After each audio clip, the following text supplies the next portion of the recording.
Okay, testing audio. Allison has no sound. Oh, geez. Allison, you can come up here for the Act 18 budget review. That'll be at 10:30. I think she's at home. Okay, we are on audio right now. That might be tough. Okay, at this point, I'm turning it over to President Johnson. You can go ahead and begin the meeting. Thank you, Mr. McDonald. I want to welcome everyone to the special meeting of the Board of Education for August 3rd, 2020. You'll note on the agenda, if you want to follow along and you're at home, you can follow that by going to our website, livoniapublicschools.org. You can highlight over the board tab, you'll see board information. When you highlight on that, over on the left, you'll see meeting agendas, and you can follow us along. We have two items on the agenda tonight. One is our return to learn plan. We're going to continue our discussions, and the approval of Act 18 technology purchase. I want to reiterate to the community, although an email was sent out notifying you, we will not be voting on the plan to return to school tonight. A number of items have occurred during the week, one of which is the governor's somewhat rollback on gatherings, and we want to have time to evaluate some of the new information that's come in. I also want to acknowledge all of the emails that the board has been receiving this week. We are very appreciative to our community for reaching out to us with your thoughts and your feedback. That is, as I indicated, very important to our moving forward with our discussions. I have personally tried to respond to as many as I could. I know I responded to about 100 between Saturday and Sunday. My email was full this afternoon. Unfortunately, I didn't get to view all of them. Rest assured that we have received and have reviewed those. And again, we thank the community for your feedback. At this point, I'm going to go to item 1, our roll call, and Mrs. Bonifield, if you would take the roll. Thank you, President Johnson. Mrs. Bradford, Here. Mrs. Burton, Here. Mr. Centers, Here. Mrs. Frank, Here. Mrs. Jarvis, Here. Mrs. Bonifield is here, and President Johnson. Here, we do have a quorum. Thank you, Mrs. Bonifield. That's going to take us to item 2, our audience communication. And we're not going to follow our normal format that we use during our regular meetings, where we would normally just have 15 minutes worth of audience communication. And then if there's more than exceed that time limit, we would pick them up after personnel. We have quite a few this evening. We are going to go ahead and listen to all of the audience communication before we move on with our other agenda items. And we're going to have those read. I'm not sure if it's going to be Dr. Terrio starting us off with those this evening. You got it, Stacy? Yes, thank you, President Johnson. I will begin with reading the first 10 communications. We have 31 in total, and I will be having some help from Dr. Terrio and Phil Francis tonight. So the first comment was submitted by Matthew Miga. And Matthew writes, I would like to applaud Mrs. Oquist, the entire cabinet, and the board for deciding to continue to debate the Return to Learn plan in light of all of the feedback. I would also like to implore the board to consider a fully virtual Return to Learn plan for all students for the safety of our students and our staff, especially in light of current research and numbers trending upward. One student or staff contracting COVID-19 is one too many. Thank you.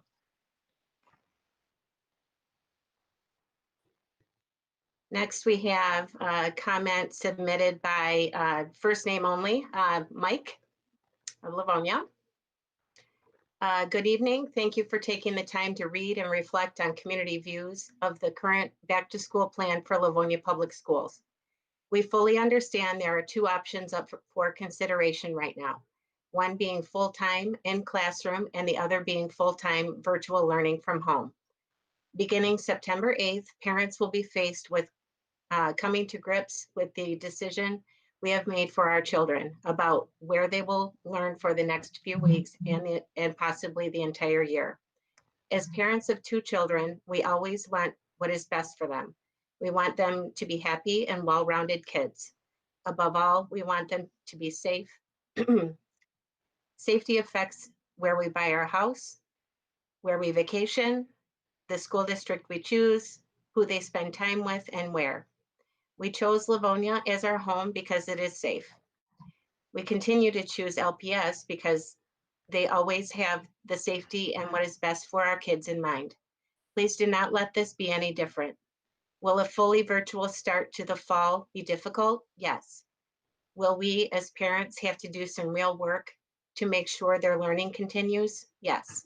Will my child be as safe as I can make them? Yes.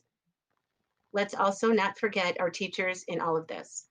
They are the ones who will have to make any plan work. Please make your decision based on keeping this awesome, loyal, hardworking group as safe as possible as well.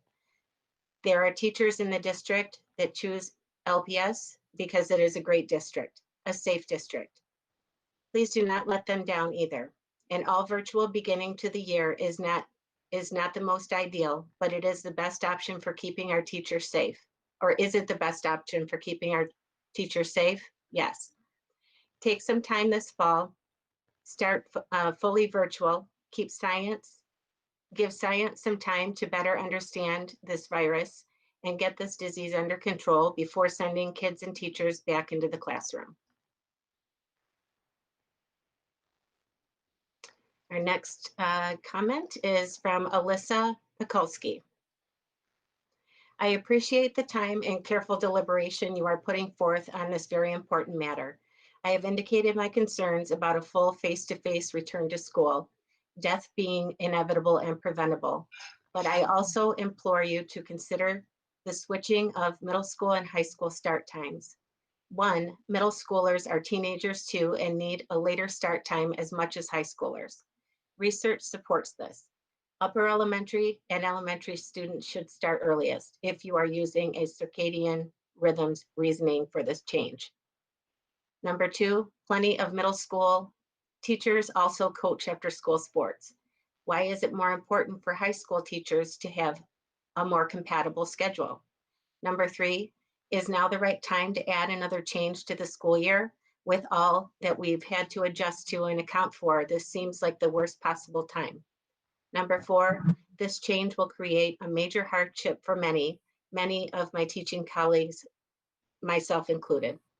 If you make this change, I will not physically be able to get my own daughter to school and then get to work on time. I have spoken with several other teachers for whom this is true. You haven't given us nearly enough time to make arrangements for our own children in instituting this major change. We are already worried about teaching in a pandemic. Please don't make this more difficult for us than it already is. Next comment is from Renee Parr. How much distance will be required? Will 6 feet be maintained between desks as recommended by the CDC? How will class sizes be set? Outside of seated times, how strictly will distancing be enforced and adhered to? Can you share specific examples of distancing marks or barriers or other methods that are being planned?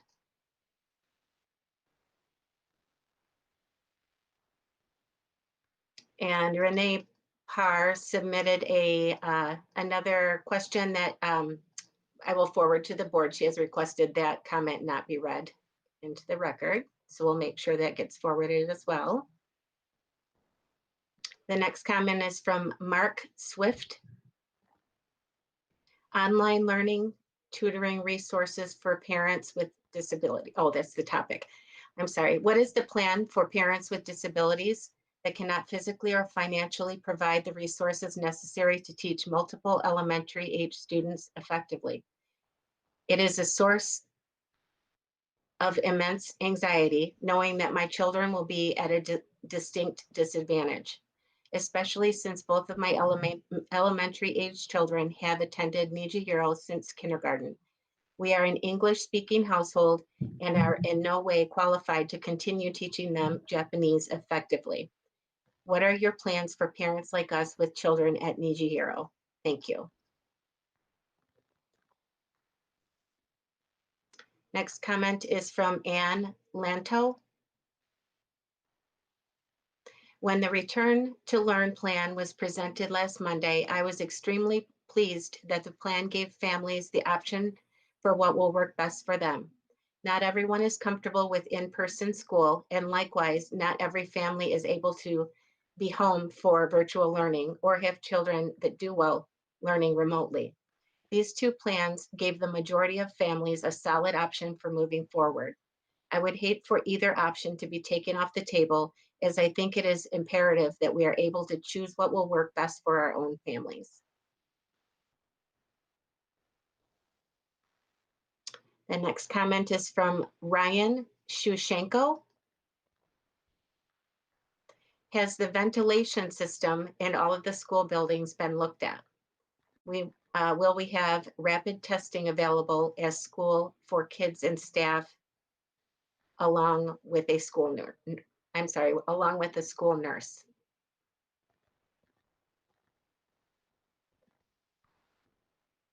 Next comment is from Rachel Diskowski. First, I want to acknowledge the enormous effort that went into this proposal made by Livonia Public Schools, which consisted of over 250 stakeholders across several targeted communities in an effort to provide a thorough and cohesive roadmap for how students will return to school during this unprecedented time of a global pandemic. Can you hear me okay? I'm getting some feedback. Yep. Okay. I also appreciate the school board's decision to delay the vote pertaining to the Return to Learn proposal to allow more time for research and perspective to be shared. According to the City of Livonia COVID-19 dashboard accessed on August 2nd, 2020, Livonia has reported 28 new cases since the Return to Learn recommendations were shared at the Livonia Public Schools Board of Education 1 week ago today. New research shared in the New York Times estimates that one student out of every 500 will be a carrier of COVID-19 on the first day of school in Wayne County.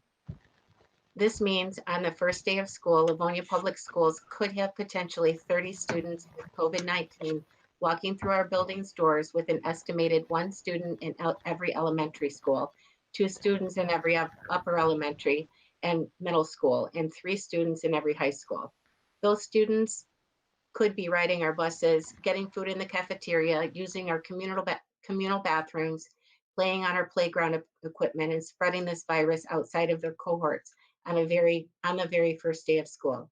Most recently, 2 studies conducted, one of which was based out of Chicago Pediatric Hospital, that although most children's symptoms were mild to moderate, their risk of transmitting the virus was more than twice that of an adult carrier of COVID-19.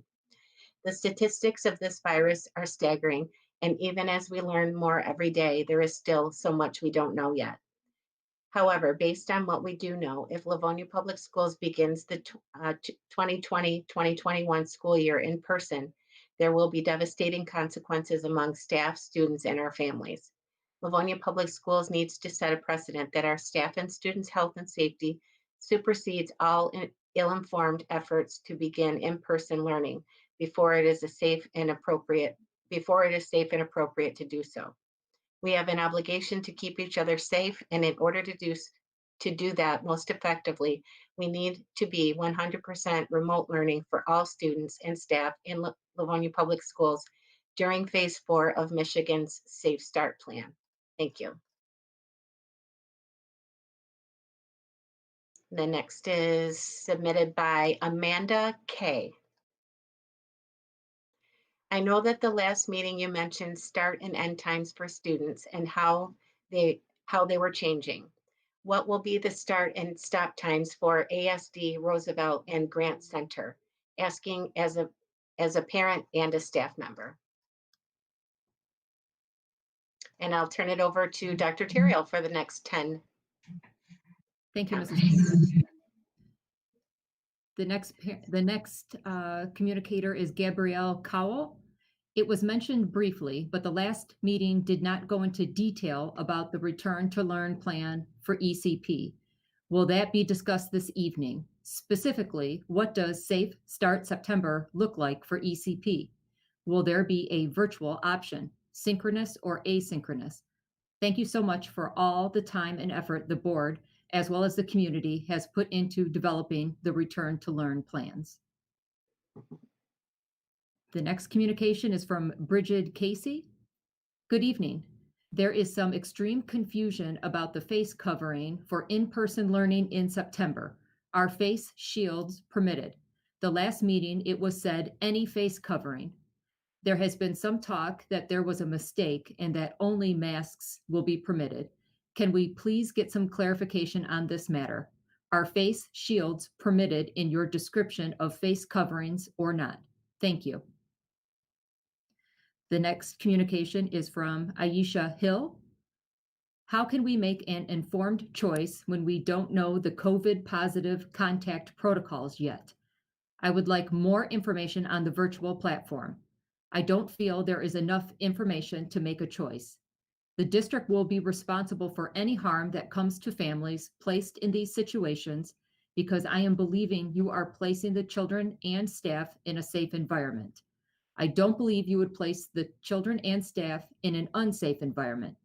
I am putting my trust in the school board because I feel with what was presented, the virtual platform is inadequate. Next communication is from Adrian Floyd. Thank you for all your hard work during this difficult time. I have a few questions. Will there be children coming in the morning and then another group coming in the afternoon? The other questions, Adrian Floyd has requested to be shared with the board, and we will make sure that we share those questions. The next communication comes from Heather Brubaker.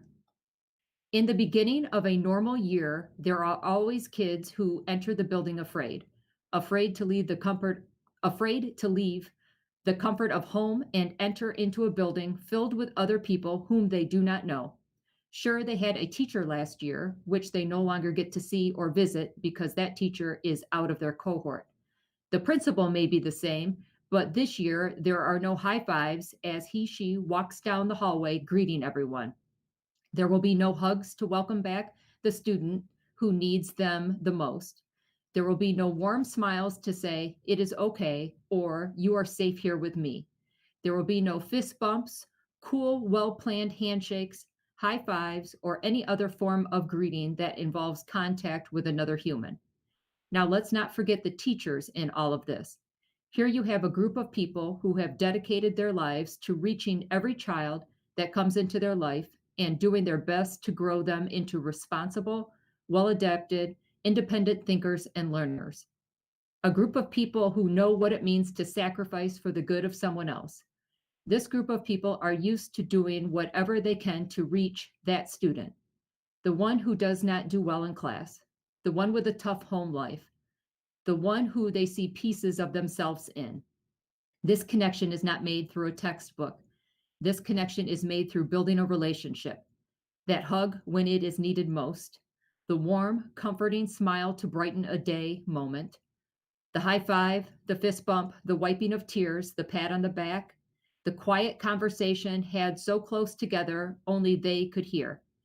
The look that says both, I like you, and make a better choice at the same time. These will be gone. These small acts of kindness that carry with them the extreme power to transform will be gone. As much as we all want school to be about learning, it is just as importantly about relationships.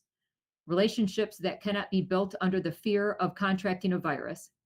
Every day you will be asking teachers to choose between what is best for their health and safety and the safety of their family at home versus doing what their heart is telling them is most needed to comfort their students. There is no upside in asking this of your teachers. A full remote beginning to the school year is the best way to be sure that when school does begin again, teachers and students will not have to be afraid to do the things that make school special. They will not have to be afraid to build those relationships in a way only a teacher and student can. The next communication comes from,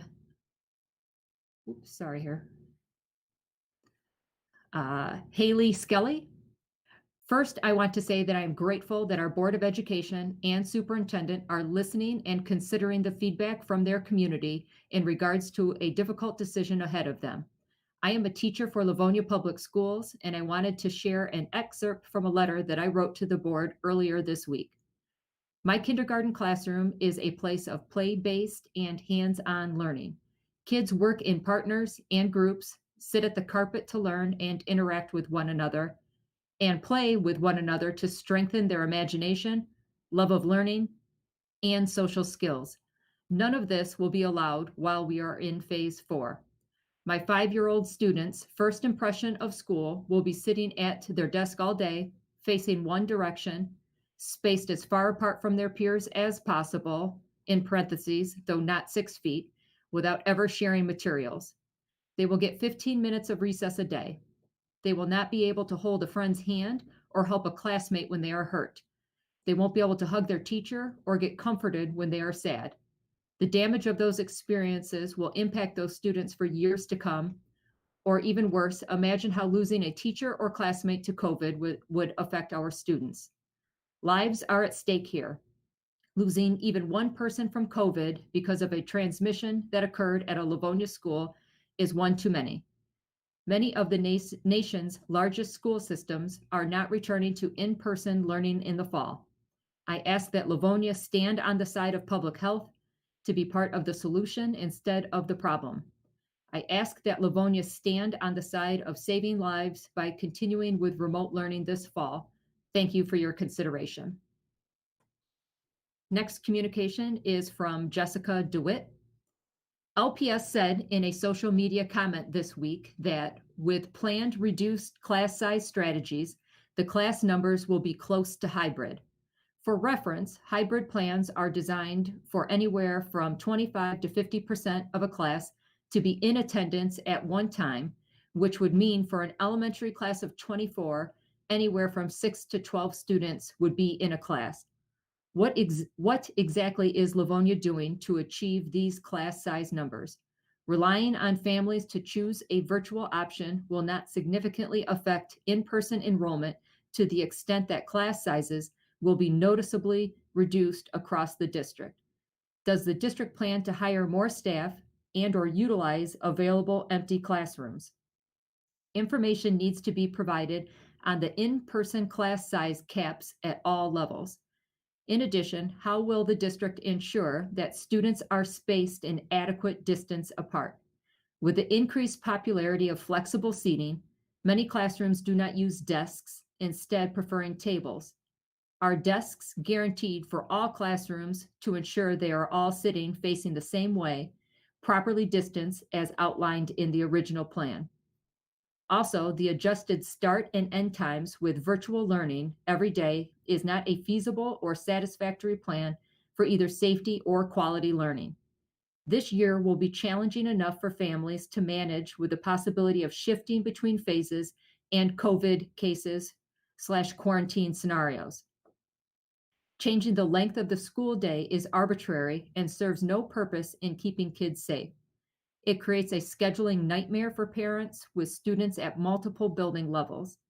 If students are going to attend school with the entire student body, going home half an hour to an hour early is not going to prevent exposure to COVID. The district should keep the typical school day schedule and plan to have students practice the online learning platforms with their teachers' guidance in school. The next communication is from Sue Wilk.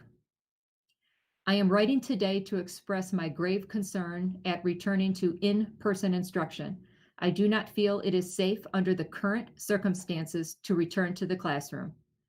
My primary concerns are the number of hours students will be in class, the number of students in class, and the inability to practice social distancing.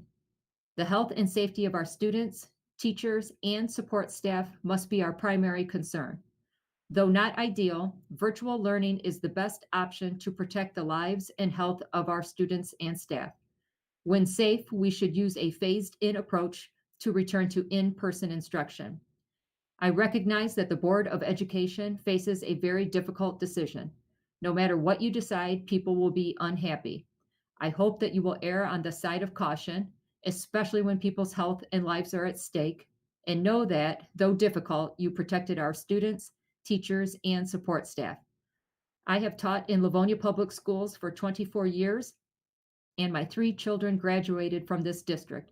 We are an LPS family.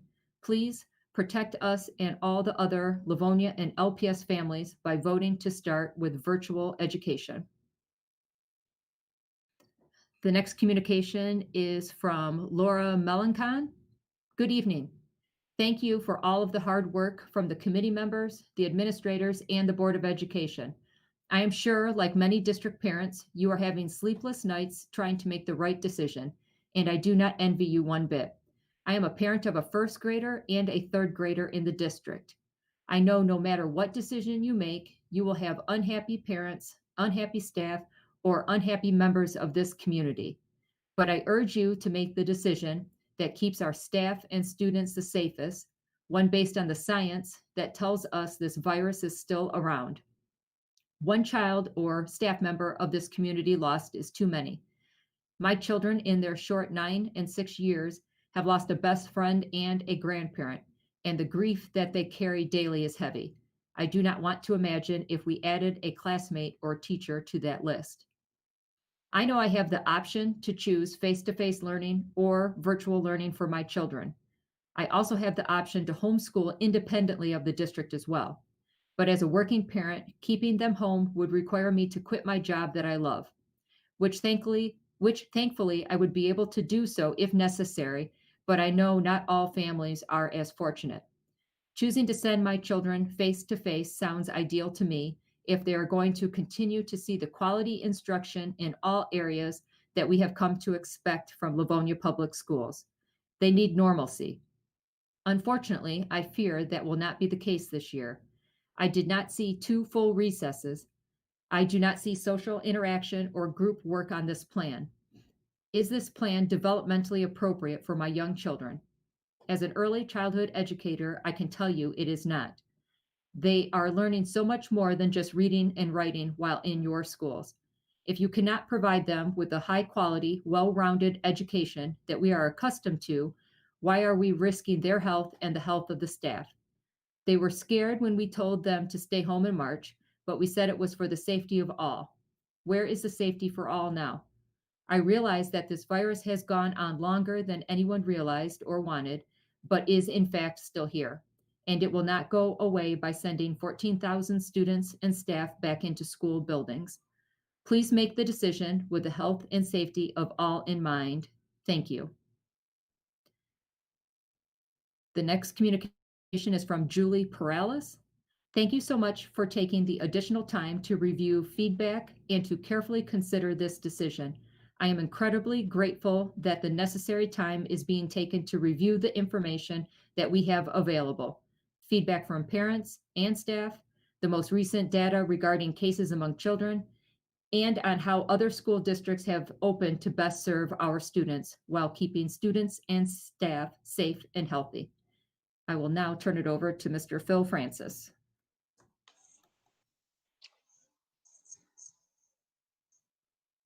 If the first one I have is from Stacy Ashburn. If the virtual option is chosen, will textbooks and math workbooks be supplied to virtual students, or will all supplies be digital? Elizabeth Bargerstock. Given the distinction between virtual and remote enrollments, if my student is enrolled in face-to-face instruction and the governor moves us back to phase 3 prior to the start of school, what should we expect? How would a full-time remote setup look versus the virtual setup? Seth Torkelson Rager writes, hello, LPS Board of Education and Superintendent Oquist. My name is Seth Torkelson Reagan, and I am a teacher at Holmes Middle School. Has there been consideration of a plan that includes fully online learning while simultaneously opening up the school buildings only to students who have a documented need for a place to do their schoolwork? This would include students who qualify for special education and students who do not have access to the internet at home. Students who meet one or more of these criteria would have the choice to come to school at certain times during the week in order to have a safe and reliable space to do their schoolwork and receive support. Prioritizing these students would dramatically reduce the number of people in school at any one point and would allow us to implement safety protocols that could actually keep people safe. The next item is from Jamie Matheson and asks for it simply to be given to the board and not read on air. Sarah Garcher states, I urge you to consider placing elementary children from the same home school into the same virtual classes. It would be nice for them to see a familiar face in this unusual time. Ashley Stewart writes, will elementary virtual learning for the younger students, kindergarten specifically, include the 3 hours of live instruction time mentioned? If so, will it be split up throughout the day or 3 hours straight? And there is also another statement that Ms. Stewart asks to be given to the board, which we will do.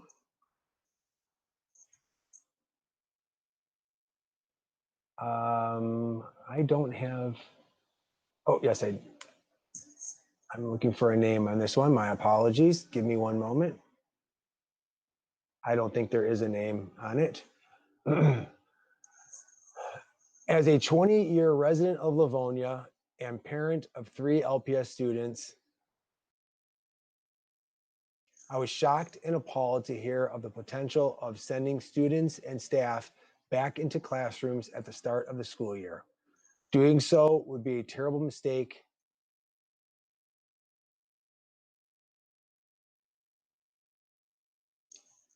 that would put the lives of our students and staff unnecessarily at risk.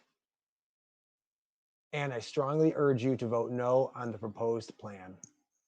I've heard many arguments from concerned parents that the students should be back in class because they have nothing else to do with them, that they need to return to work and can't leave the kids home.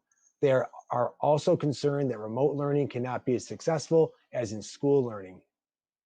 While these are valid concerns, they sorely miss the single most important factor: keeping our kids and their teachers and support staff safe during a global pandemic that has already taken hundreds of thousands of lives. Concerns about the inconvenience of having kids at home need to take a backseat to public safety. There is no acceptable body count to have our kids back in class. Opening the schools full-time this fall under the proposed plan would be the equivalent of the many states we have seen opening their economies too soon, only to see great spikes in cases and deaths as a result. Are you willing to risk having a mini version of Florida, Texas, or Arizona play out in your own backyard because you endorse this short-sighted approach to rush our children back to class? If so, then what is an acceptable body count? 5 students and teachers? 10? What about the parents, grandparents, and other family members of the students and staff that are exposed? How many of them will be infected or die? Do you really want that on your conscience? As we've seen in Michigan with the opening of bars and other places where young people congregate, we will most certainly see spikes and deaths. If you create those exact same conditions in our schools, even at reduced capacities, young people have shown they do not have the discipline or desire to maintain social distancing standards. Is that a risk you're willing to take? Many of the largest districts throughout the country and in our own state have recognized the dangers that in-person instruction would present and have made the responsible decision to begin the school year in a remote learning environment. Livonia Public Schools needs to make the responsible decision and do so as well. Given the recent flare-ups in our state, there is no alternative. There is simply no plausible way to open the schools for on-site instruction in the fall. I strongly urge you to vote no and to instead focus your energies on how to best implement an online learning plan to be executed until such a time that it is truly safe to return to classrooms. The students and staff of Livonia Public Schools are counting on you to do the right thing. Mr. Francis, that communication was submitted by a Roger Wilk. Thank you. I'm having trouble getting that on my screen. Appreciate that. The next one is from Graham Parr. I asked a question at the previous meeting. Can we expect individual responses, or will the responses be added to FAQs? And where will we be able to find the FAQs? The question was whether ventilation checks for outdoor air rates were performed and whether ventilation rate will be increased. I also neglected to say thanks for all the hard work, so thank you. There's also another note for the board that Mr. Parr has added, and we will give that to the board. Stephanie Eaton writes, first, I would like to say thank you. This is a difficult time for our entire community, and I truly appreciate the attention every board member is placing on researching, listening, and discussing the LPS Return to Learn plan. Every member of our community should be heard, and you are providing that time. That being said, no one solution will be perfect, and no one solution will work for every family. This is why I'm thankful that the current proposals that have been presented include options for families to weigh both the risks and rewards for their individual situation. I am a member of many discussion boards, and although not everyone sees eye to eye and agrees on the same choices for their families, I can see optimism in the fact that LPS is providing options to our families. I am thankful for the choice to send my children to school for in-person instruction, and I value the option for those families who prefer a virtual learning space.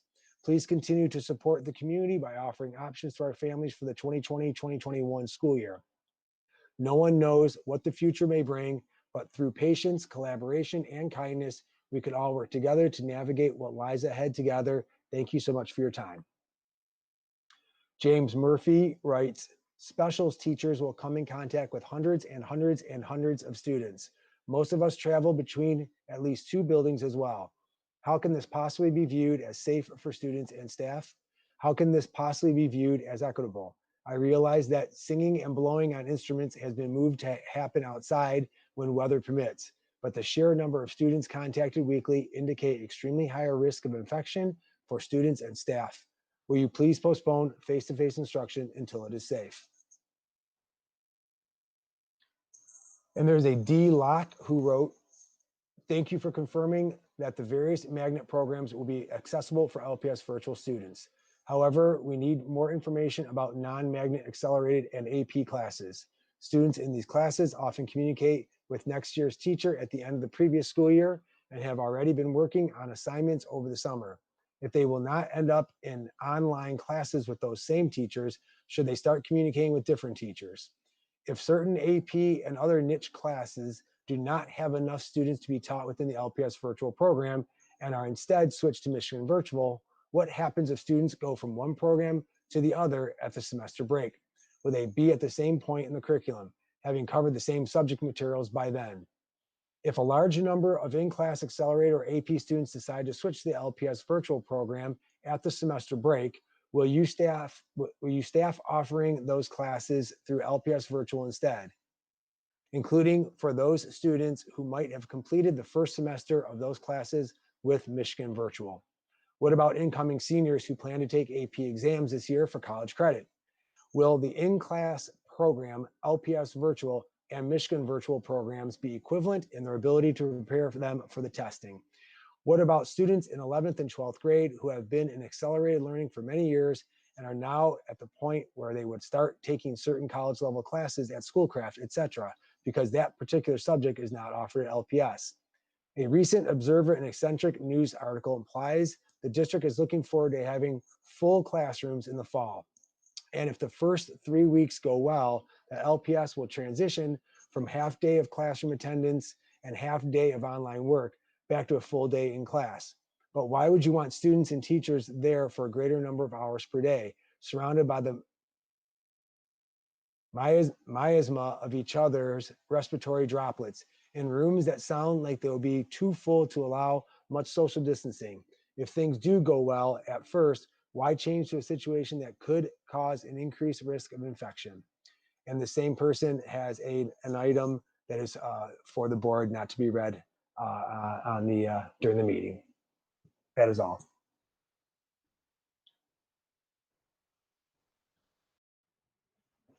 Okay, I want to thank everyone who provided some communication to the board tonight. I also want to thank Mrs. Jenkins, Dr. Terrio, and Mr. Francis for your help in reading those for us tonight.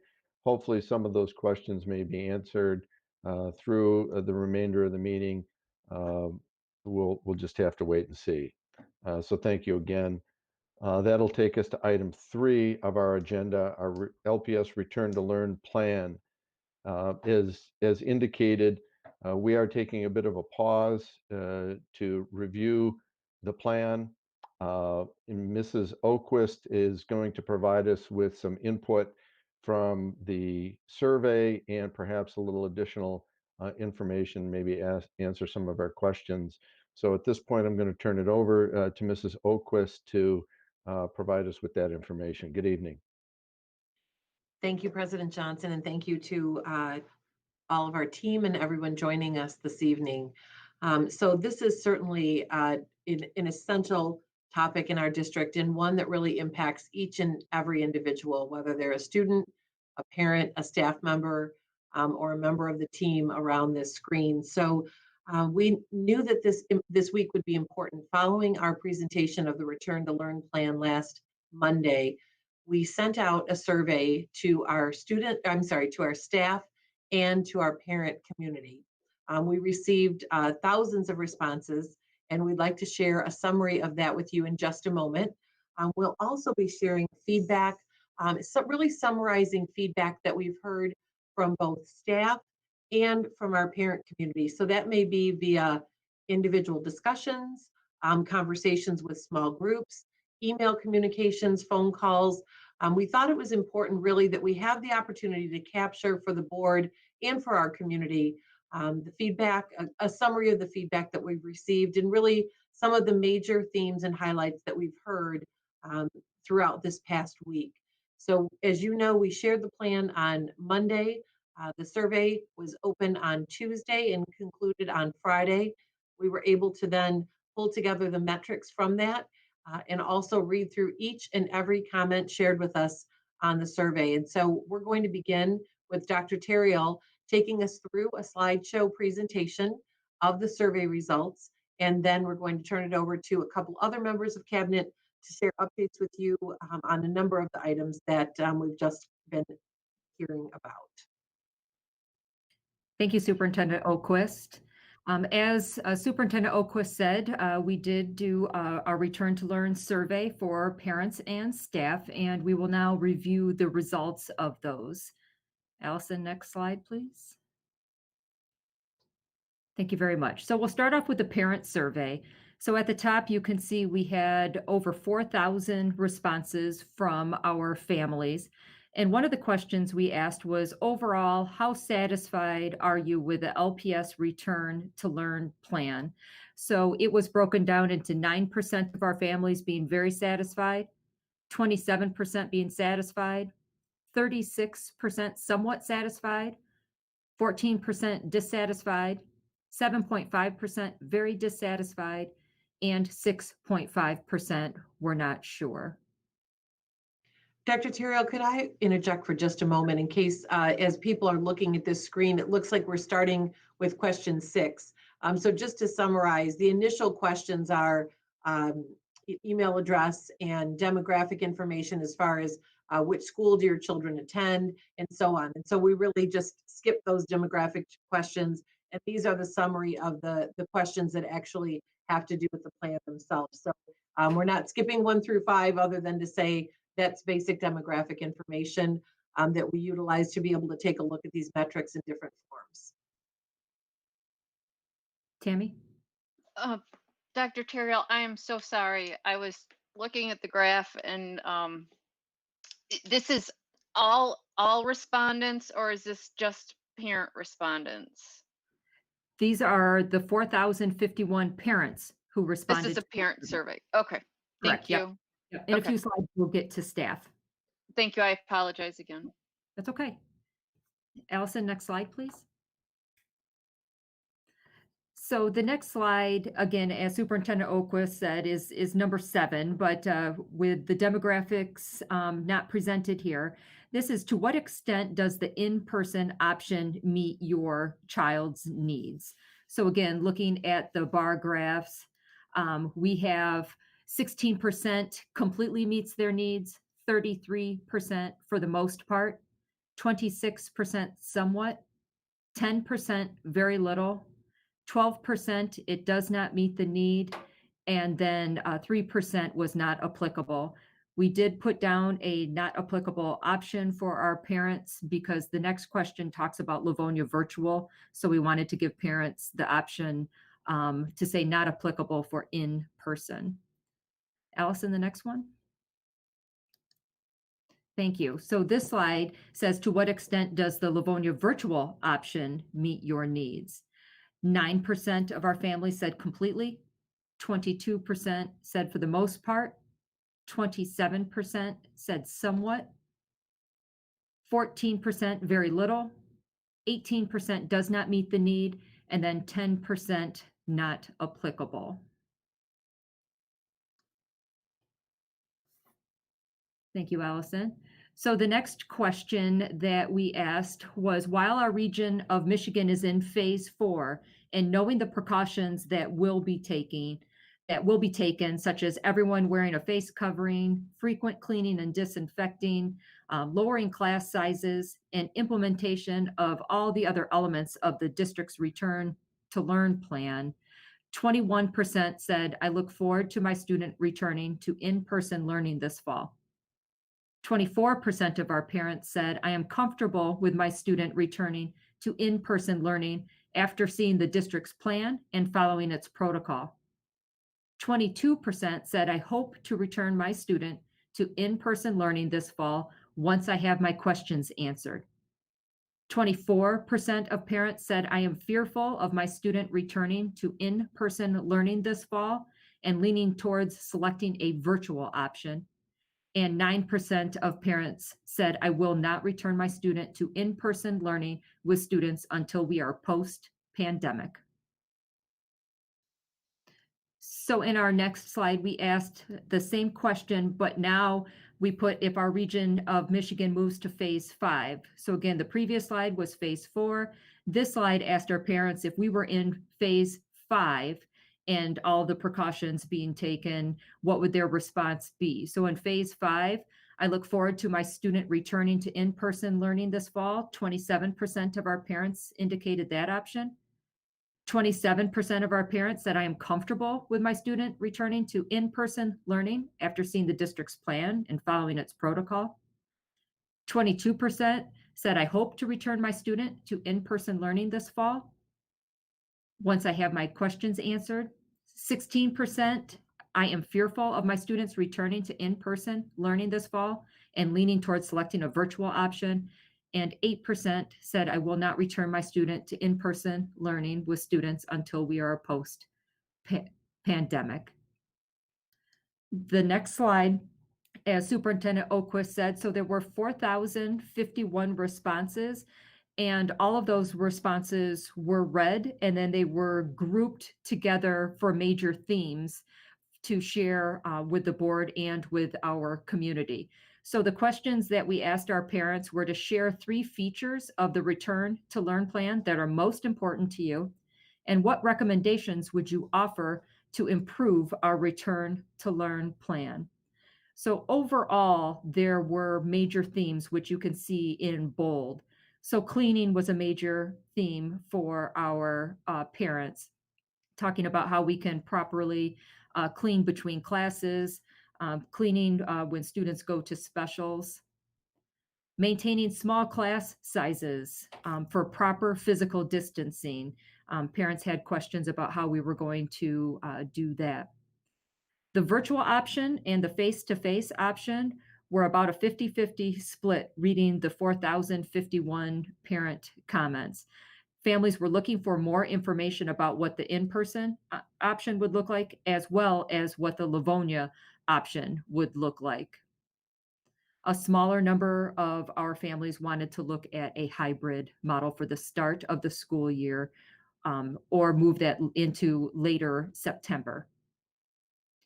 Parents had concerns about SAC, our before school and after school childcare availability, as well as a Safe Start September, which is 3 weeks of half days for our programs in regard to meeting the needs of working parents.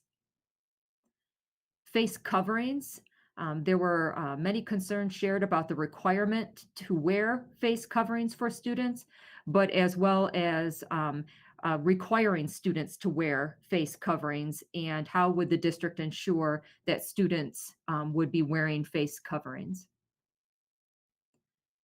Parents also wanted to make sure that all staff and students adhered to and enforced the new rules and expectations, and they wanted more information on how we were going to do that. The remote learning option, parents wanted much more rigor than what occurred in the spring.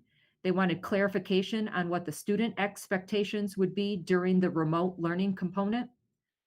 They wanted to know the time commitments for the students during the day, as well as the commitment on behalf of parents. Parents wanted a consistent platform rather than multiple platforms for their students throughout the day. And parents are looking for more communication. Parents also asked about taking students' temperatures at school, protocol for sick students or staff or positive cases as well were also both cited as major themes. There were obviously other smaller themes, if you will, and those are also listed above. Parents had questions about recess, physical education being held outdoors, the Livonia transition program. They wanted to make sure that we would be providing training on hand washing, coughing, and sneezing. They wanted to ensure we would be providing our students and our staff with social emotional support. A few questions about special education and more communication about how lunch would be handled in the school day. We're now going to transition to our staff survey. So we had 909 staff responses, and we asked very similar questions. So we asked our staff, again, it shows up as question number 7, but we did ask some specific demographic questions, if you will, of our staff. Which building do they primarily work at? What is their primary role in the district, et cetera. So when we asked our staff overall, how satisfied are you with the LPS Return to Learn plan? 10% were very satisfied, 23% were satisfied, 35% were somewhat satisfied, 16% were dissatisfied, and 8% very dissatisfied, and 8% were not sure. So the next staff question we asked were those two very similar questions that we asked the parents. So while we're in phase 4 in Michigan, respond to the question. So 14% of our staff responded, I look forward to returning to in-person learning with students this fall. 22% of our staff said, I am comfortable returning to in-person learning with students after seeing the district's plan and following its protocol. 23% said, I hope to return to in-person learning with students this fall once I have my questions answered. 38% stated, I am fearful of returning to in-person learning with students. I will not be returning to in-person learning with students until we are post-pandemic. The next question talks about Michigan moving to phase 5. So these questions were related to the state of Michigan being in phase 5. 21% of our staff said, I look forward to returning to in-person learning with students. 31% said, I am comfortable returning to in-person learning with students after seeing the district's plan and following its protocol. 29% said, I hope to return to in-person learning with students this fall once I have my questions answered. 18% stated, I am fearful of returning to in-person learning with students this fall. And 1% stated, I will not return to in-person learning with students until we are post-pandemic. And this next slide indicates The same open-ended questions that we asked our families. So share 3 features of the Return to Learn plan that are most important to you. And then what recommendations would you offer to improve our Return to Learn plan?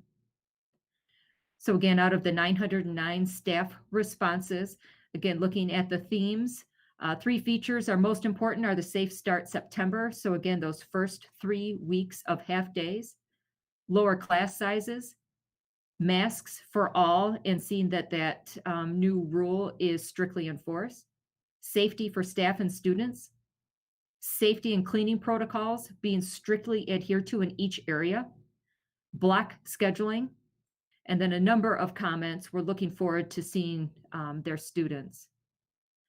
Recommendations to improve the plan: adhere to physical distancing guidelines, put safety and health of our staff and students first. Many comments related to concerns for the well-being of staff if exposed to too many students. Consider remote learning to the start of the school year. Taking daily temperatures at school, and consistent reinforcement of required protocols. Some common questions or concerns relayed by our staff were the county health protocols. Again, what is the response to a positive case if a staff member gets ill? Physical distancing guidelines and how we are going to achieve that.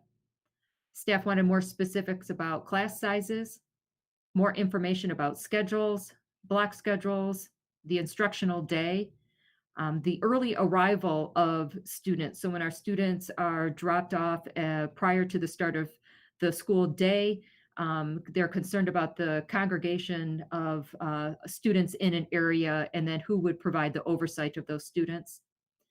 Again, how will mask wearing violations be addressed? So again, looking for district communication on strict adherence to that new rule. Professional development in relation to block scheduling at the secondary level, as well as the availability of substitutes for our teaching staff, for our paraprofessional staff, for our secretarial staff, etc. The superintendent, that is an overview of the parent as well as the staff survey. Thanks so much, Dr. Terriel. And that was certainly important information for us. And I think therein lies, we're going to share other feedback with you, but I think it certainly shows the continuum and the range of thoughts and opinions and feelings and where people are. I think that is very real. It ranges from just a wide continuum on people's preparedness to return to school in the format that we've laid out in this plan. And I thought we also saw some very consistent themes, both through the parent feedback and the staff feedback, that really is going to be extraordinarily helpful to us, and I think helpful to the board as well. And I think that's why this evening and having some additional time over this next week will be very, very important to be able to look at some of those specific areas, and many of the questions and some of those items really reflected thoughts from both our parents and our staff. So to continue with that, we'd like to share an additional picture of feedback. Mrs. O'Brien and Mr. Francis are going to share some feedback from small group discussions and some questions and some ideas and feedback from staff, many of which we were able to answer in those groupings, but that we wanted to share with you so you got a feel for what, again, some of those common themes were. And I think you'll see some similar things reflected as we did to the survey. And then we're going to hear from a couple of our other cabinet members after that. Thank you, Superintendent Oquist. Since last Monday, we received a lot of feedback from many of our employee groups. So teachers, support staff, custodians, our transportation drivers, secretaries. We had several different opportunities to gather some feedback. And so first of all, we want to thank them all for their honesty and their constant communication with us about what's important to each one of them.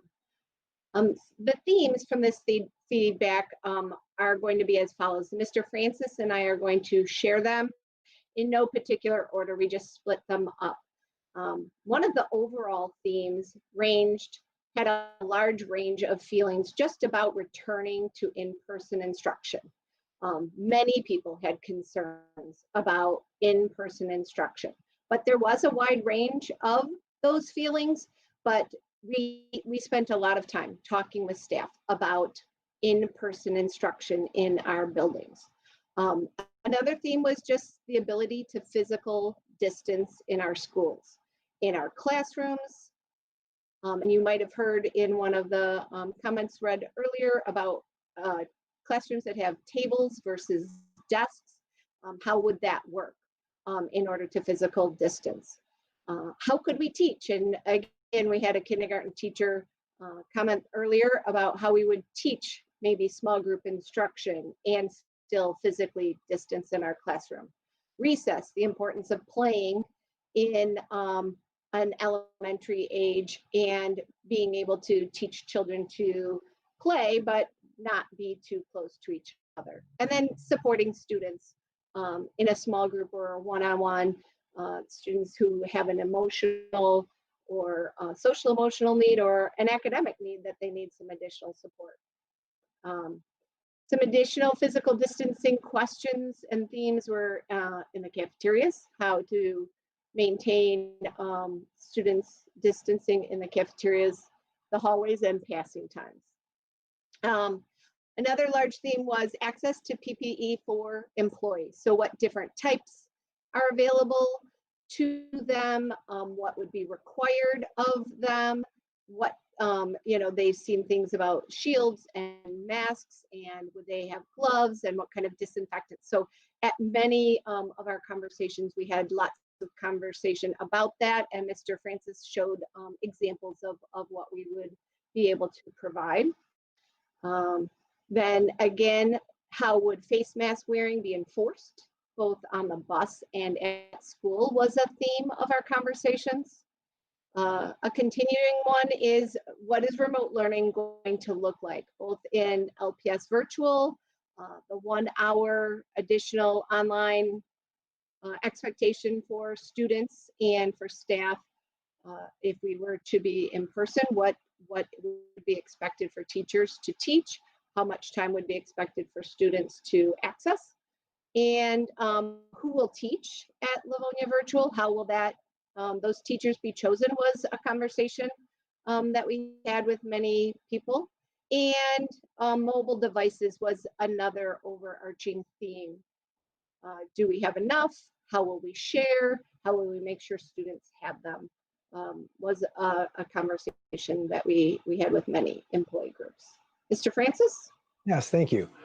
Some other questions that were common that we've received throughout the past week had to do with the cleaning protocols. What are they? Who does the cleaning, etc. So that was a fairly common item, especially from our teaching staff, and also from all groups and involved was the Wayne County Health Department protocols.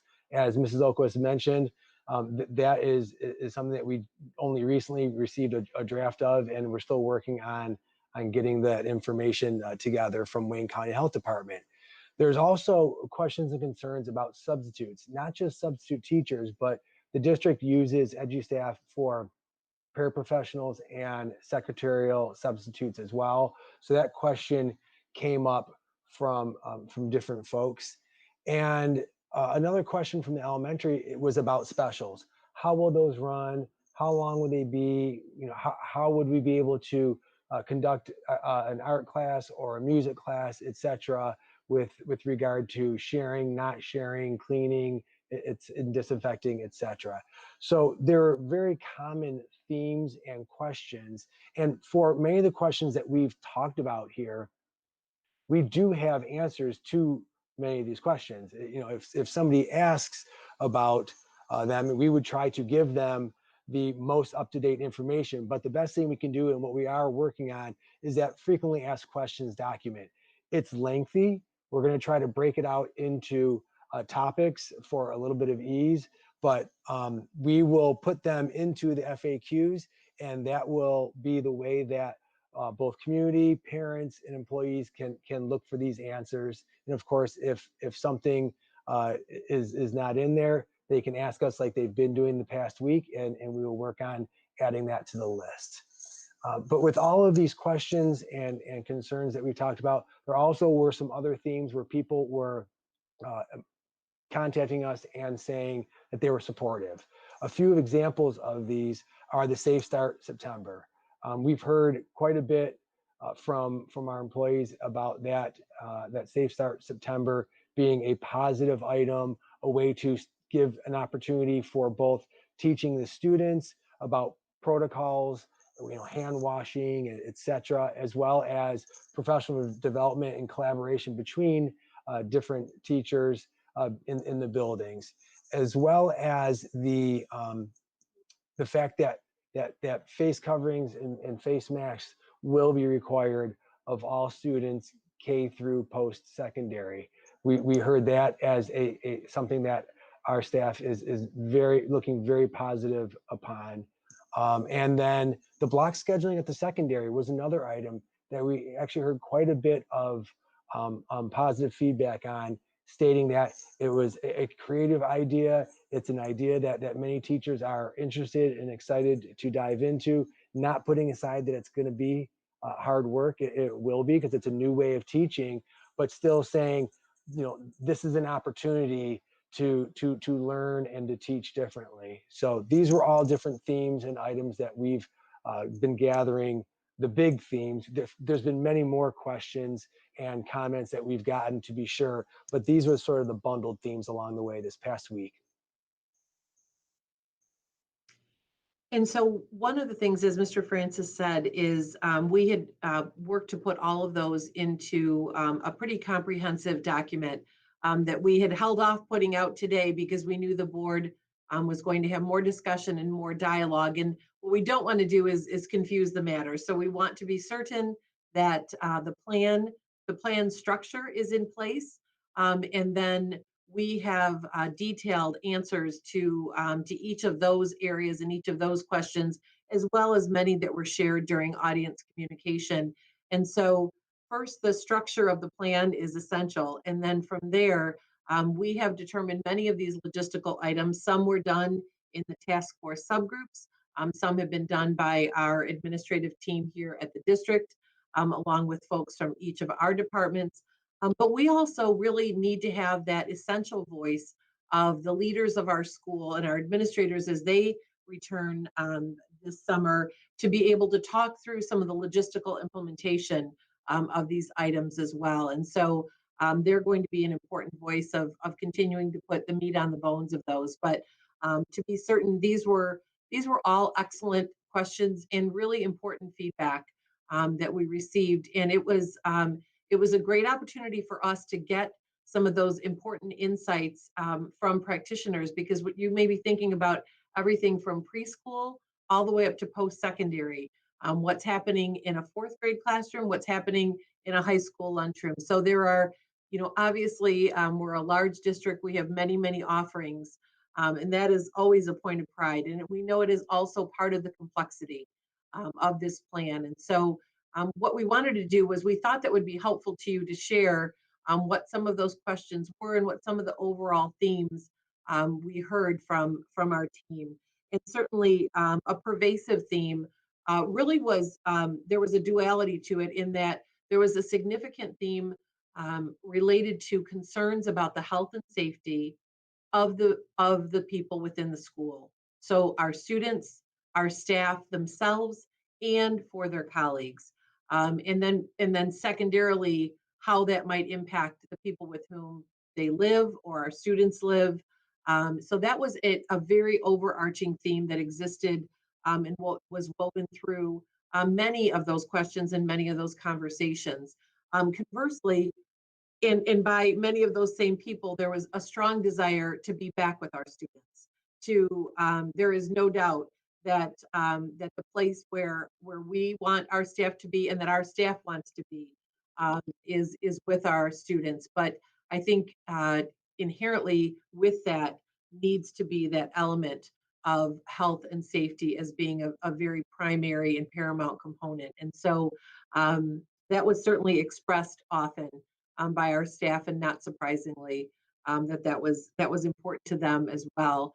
So we wanted to share just a couple of minutes of a brief update for you. One of the items that had come up last week was in regard to Livonia Virtual. And I know that the board had asked us to provide just a brief update this evening with regard to some of our magnet programs and some clarification.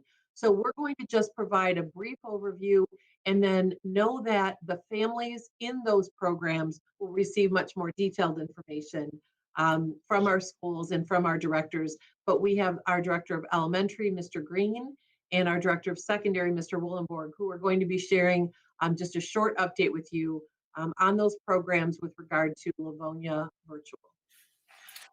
Good evening. As you know, our LPS Return to Learn plan was presented to our Board of Education on July 27th. But after that meeting, we were able to have a window in which we were able to collect feedback and thoughts from staff and families in our community. Two specific areas at the elementary level in which we were able to collect that feedback was in regards to our ACAT magnet program at Webster and our dual language immersion school at Niji-Iro.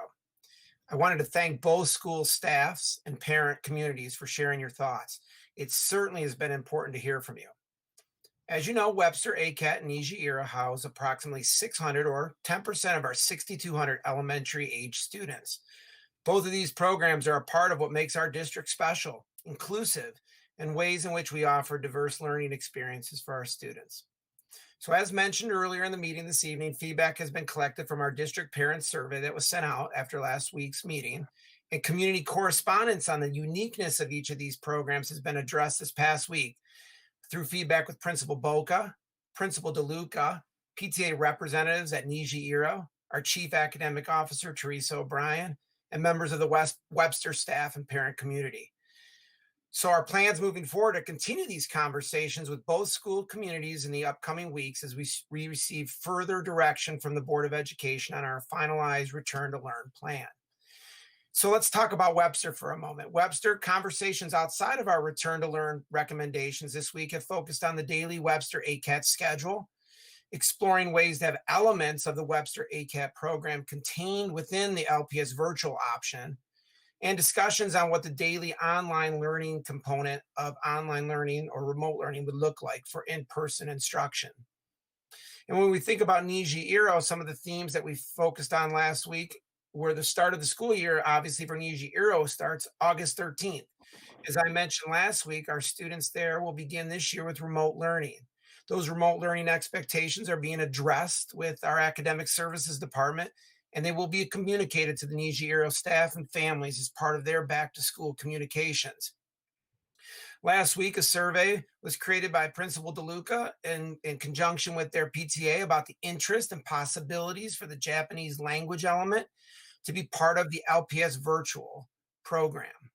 And there's also been some discussion with the Niji-Iro community and stakeholders on their half-day starts and Safe Start September and how that impacts their community, as all students at Niji-Iro use private transportation daily, and many come from other cities.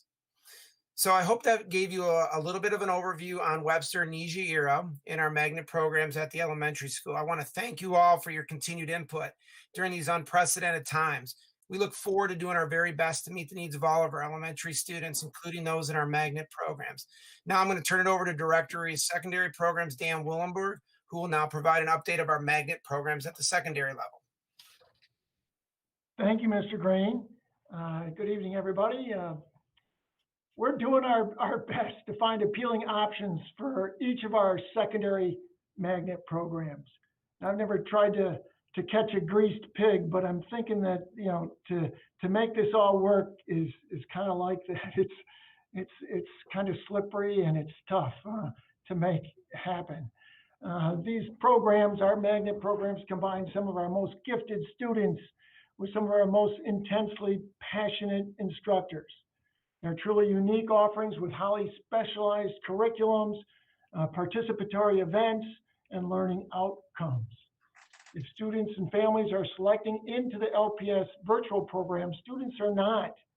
I say again, are not being removed or kicked out of their magnet program. And we are hopeful to replicate elements of our face-to-face program in our virtual offerings when we can offer that class. When and where student enrollment numbers in the LPS virtual program are low, the challenge is greater. I know students and parents want to know what things will look like in the virtual offerings. But before we can provide those precise, detailed answers, we need to know how many students will be involved in the virtual programs. So we are still analyzing and problem solving.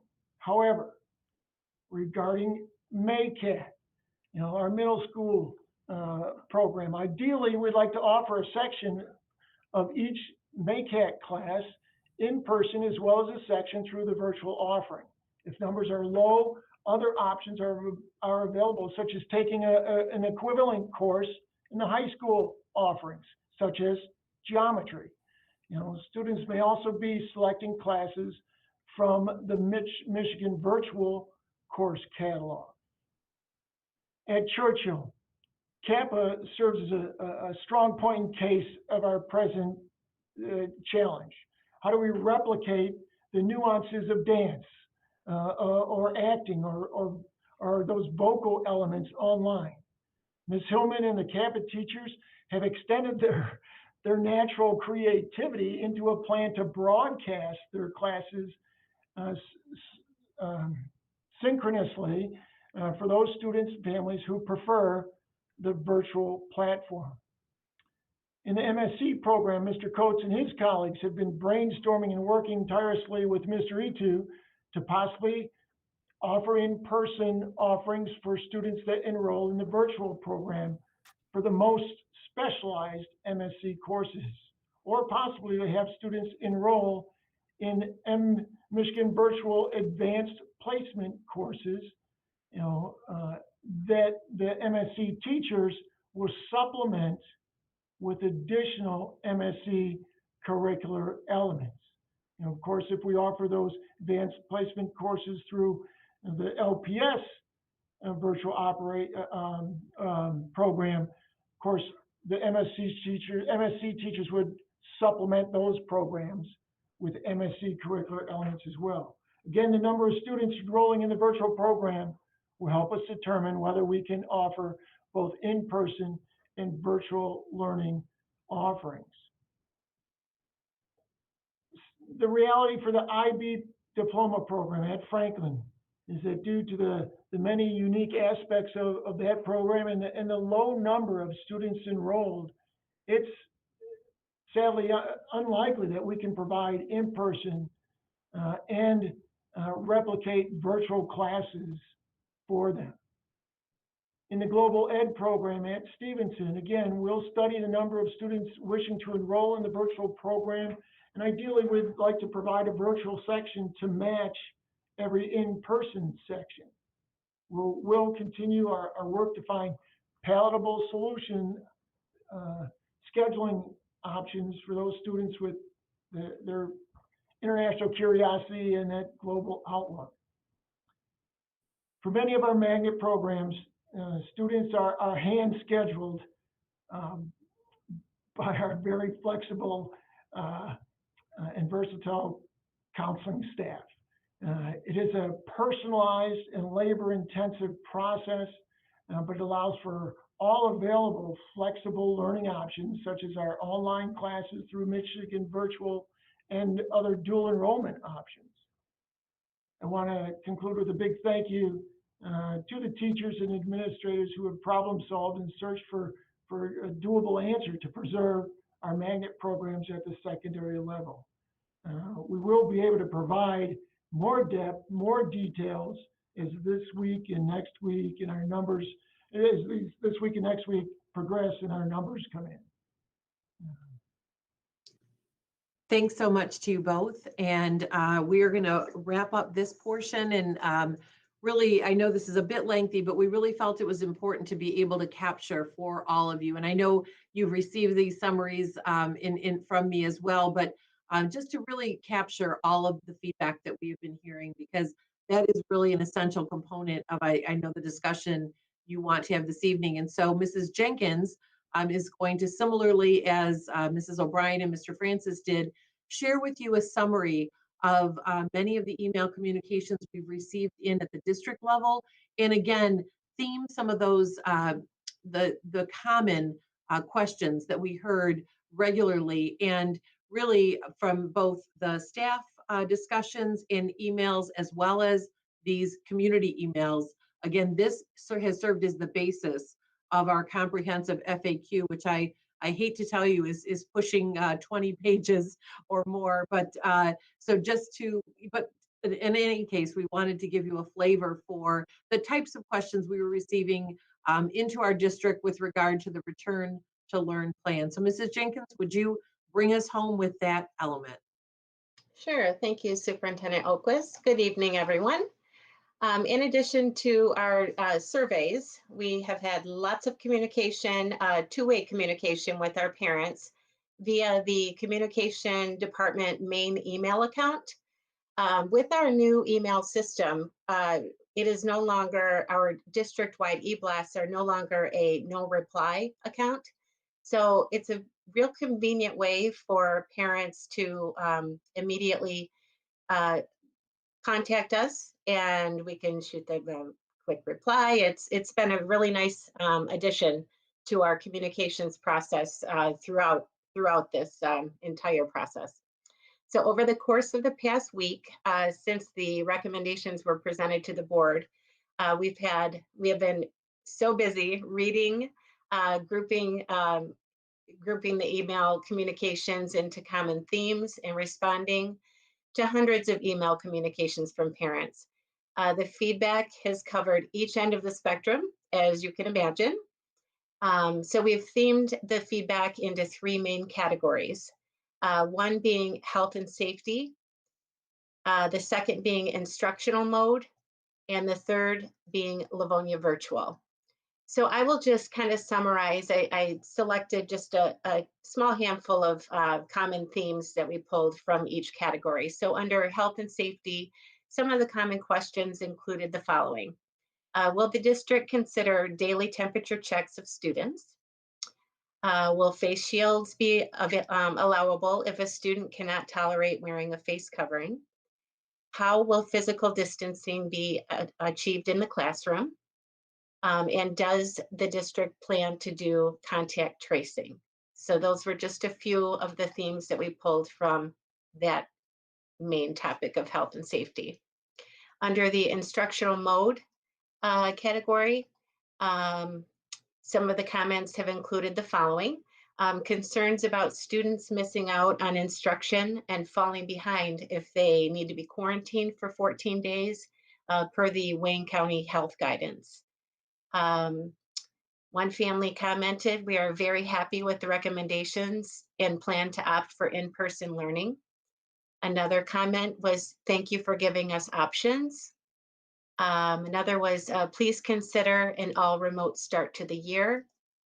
And another was consider a phased in approach similar to the plan laid out in Dexter Public Schools. Under the Livonia virtual, we had lots of questions regarding our virtual option. And some of those included, if my child starts the school year in person, can he switch to Livonia virtual if he is not comfortable? And again, we're taking lots of these questions and working them into the FAQ. What is the time commitment and daily schedule for Livonia virtual? Will my child be able to return to his home school after one semester of Livonia virtual? Lots of feedback on ACAT and other magnet programs came in at the early part of last week regarding those magnet programs being included, having a virtual option, which was addressed already by Mr. Green and Mr. Blomborg. So while this is a very brief summary, please know that we've been diligently keeping up a constant two-way conversation with our parent community, as we know they're anxious for information and answers to their many questions. And we'd like to thank all of the parents for being engaged with us and for posing their questions. many of which are being incorporated into our frequently asked questions document. And that is all we have. Thank Thank you. you so much, Mrs. Jenkins. So President Johnson, we hope that provides you and our board colleagues with a summary of not only the survey feedback, but also we wanted to really capture those conversations that we've had, small group discussions, email exchanges, and really appreciate this opportunity this evening for the board to have continued discussion, because certainly while we have worked on the return to learn plan with many voices across many, many weeks, that does not mean that we cannot take this feedback and continue to modify and mold this into a plan that best serves the students and really takes into account the needs of our staff as well.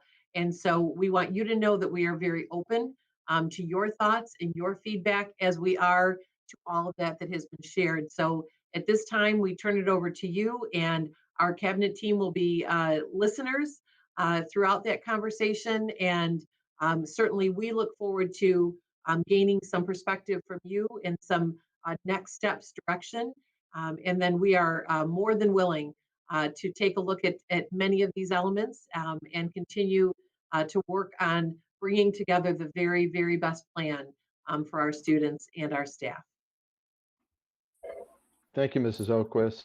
And thank you to your cabinet team for the comprehensive work that they've done to compile all of the survey results, all of the feedback. I, for one, can tell you that it's extremely helpful to hear all of that.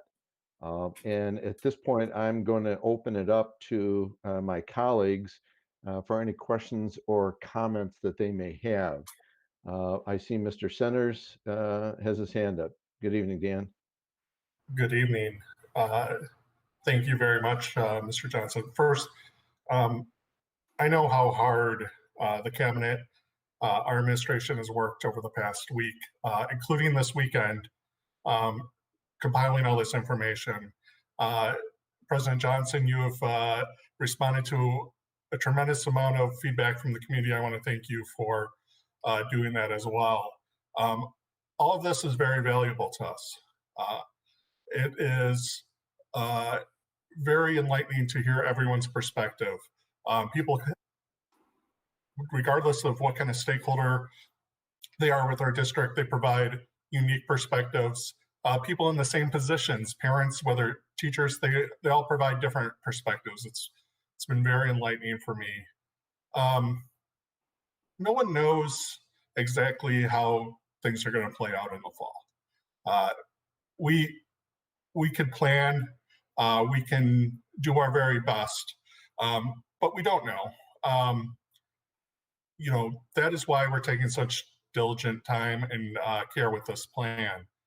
That being said, I really have been thinking about the Safe Start September, and I'm actually thinking about a potential tweak, and I'd like to hear from my fellow board members their thoughts on this.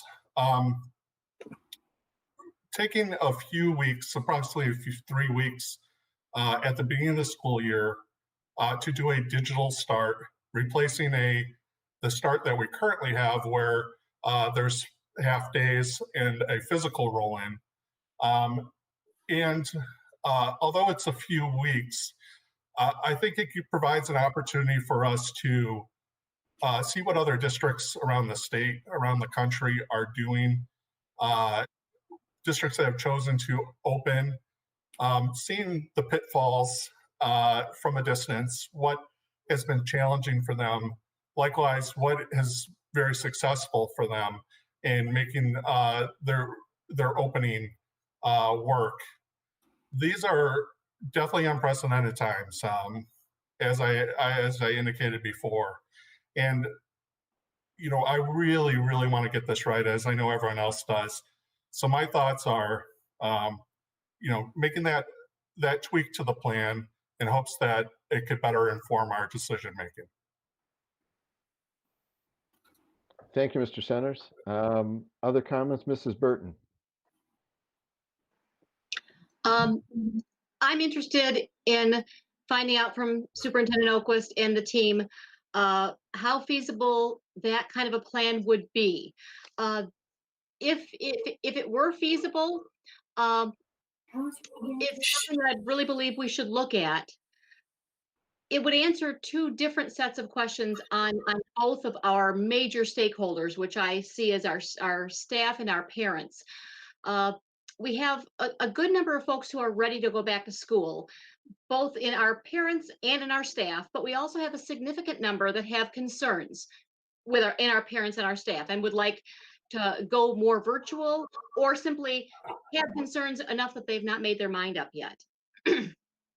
One thing I think that's very valuable with what Mr. Centers is proposing is that this would take care of allowing us, we're calling it a safe start September or a slow roll into school. This makes it an even slower roll into school as I see it. If we have our staff in our buildings, then we can do some more intense PD with our staff, because there's going to be a lot of differences in this September versus other Septembers. If we had that kind of option for our staff to be in the buildings, which would mean where there's absolutely way more than 6 feet of physical distancing, and we have that kind of program rolling for the 3 weeks or so of September, I think that there will be a greater deal of comfort with the adults in the building before we introduce the children into the building with everybody. It will, as Mr. Centers alluded to, allow us time to see how other districts, both in Michigan and in other neighboring states, who are going before us to bring students into the building, for us to kind of sit back and watch what's succeeding and what's needing work, what works, what doesn't work. I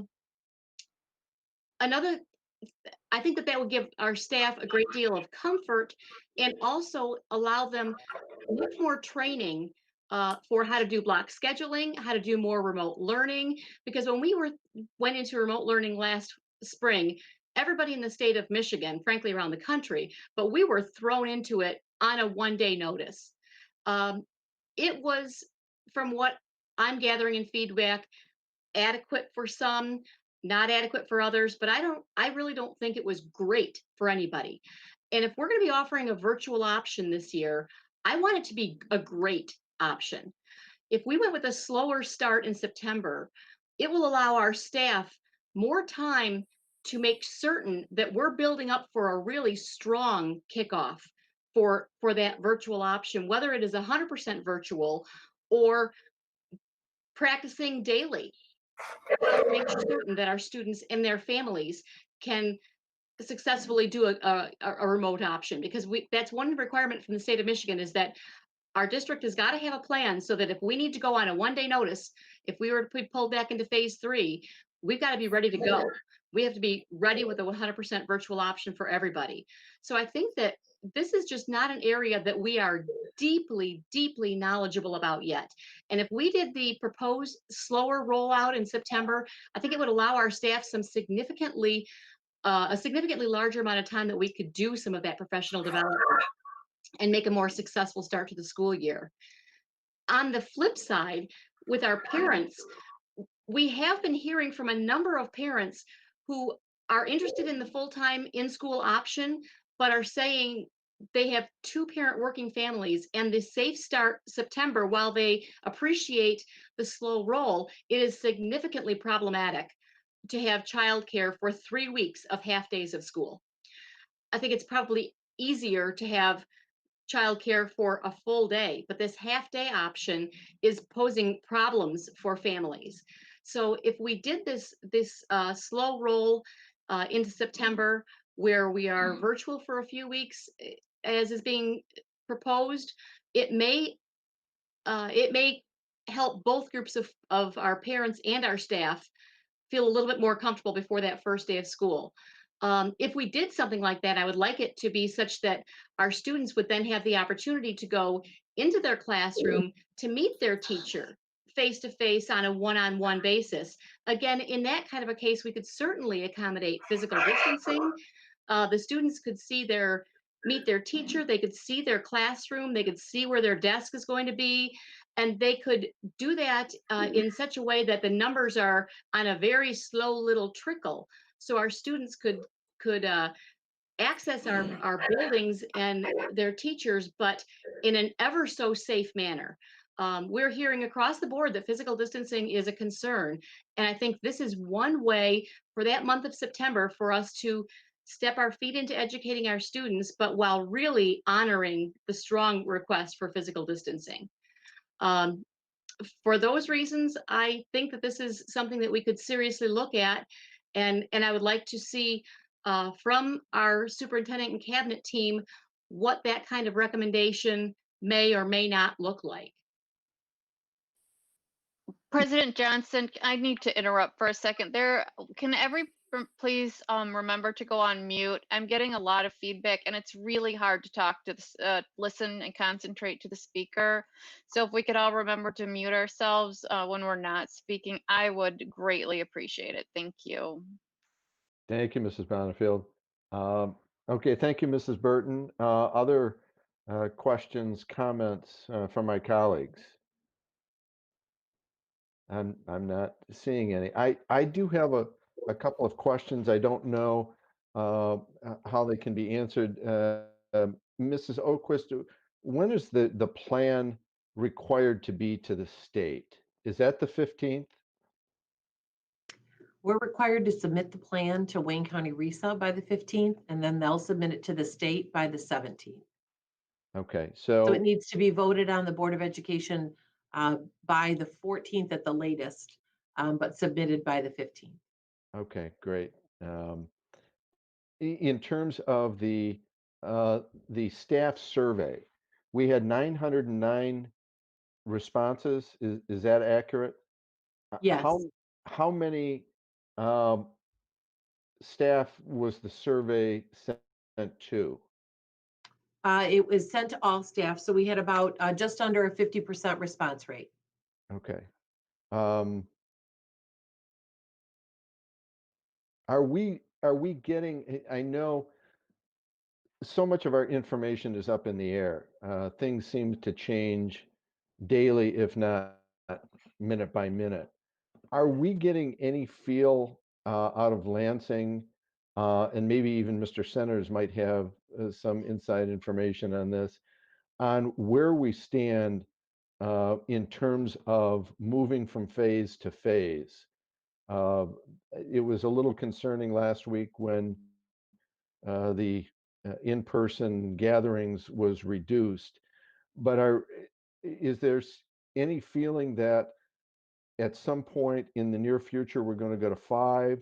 Are we going to take a step back? Is there any information or feeling at this point of where we're going to go? So, Mr. Johnson, the governor's remarks, I think, indicate that she is fearful that we may be headed toward a level 3. And while it seems to, contradict with going back to school, in fact, the order to lower to 10 people is an attempt to lower the numbers before the students actually have to arrive at schools. She indicated that she'll be doing some decision making with schools, but unfortunately that is not likely to be toward until the end of the month, and we know that we do need to have plans in place beforehand. As far as the legislature goes, it is actually not in session this week because of COVID cases in the legislature. So that is, so we won't see any action out of the legislature this week. I hope they are looking to meet hopefully next week. Okay. And one other question. Do we know, Mrs. Oquist, when the FAQ is going to be available? So we actually have the FAQ pretty much ready to roll, but the FAQ is based on the plan we shared with you on July 27th. What we didn't want to do is send that out with answers to everything with the plan as it was shared with you then. We wanted to get direction this evening with regard to, did you want us to stay with that plan? Did you want us to consider elements of that plan changing? Did you want us to consider something completely different? And so once we have that this evening, certainly we are anxious to get that out, and we are really ready to go, but it will be dependent upon the direction this evening from the board. And then we'll make any applicable changes to that, and then certainly continue to work on more of the details. But I believe many of the elements could still be very applicable, even with some of the suggestions being made here this evening. Okay, and is that going to be available on the website? We will push it out via our school messenger system, but we will also house it on our Return to Learn website, where we're keeping all of the information, presentations, slideshows, et cetera, linked right off of the front page of our website. Okay, great. I've got a couple other things, but I see Mrs. Bradford had her hand up. Go ahead, Karen. Thank you, President Johnson. First, I do want to thank our cabinet, our superintendent, all the community and staff and parents that gave input to this process. We are definitely in a fluid situation. It's just really difficult to come out with a solid plan when there are so many other factors happening in our world, especially in the state particularly, and with our numbers that we're looking at. I do like the plan for this reason, that there are choices, because it seems like we do have a cohort of families that are interested in sending their children back face to face. And we also have families that aren't quite ready for that scenario. So they would have the option of sending their children virtual. However, I do recognize that in the state we're in with the governor and the 10-person limit, that really puts us in a tough position as to how to make a decision or how we can roll out our plan. I do like the in-person idea of doing a slow start or an all remote for our district to begin in September. I did hear from a number of people that are concerned with health and safety, and that seems to be one of the number one things that we want to get right. We want to send our kids back and have it be a safe environment for them and a good place for them to learn. So I would be interested in looking into how we could do that slow remote start for the school year, so we can kind of gauge how things are going. I know we said 3 weeks. I don't know if that would be, we want it to be 3 weeks, but if the governor still has her executive orders in place, is that something that we would have to look at after 3 weeks as far as getting our kids back into school? Again, it's such a fluid situation, and it's so difficult on everybody involved, whether you're a student, a parent, a staff member. These are really difficult times for us. And we do want to make sure we do this as best we can to get everybody back and to have a good plan in place for our kids. So I would be interested in looking into that slow start. I also do have questions about the in-person learning, as far as what our recommendations are if we do have a student or a staff member who does have an issue with their health. What protocols would we have in place? And hopefully that will be answered through the Wayne County or through our FAQ. So I don't know I think that's a vital part that we need to have to know what's going to happen or what it will look like. So while I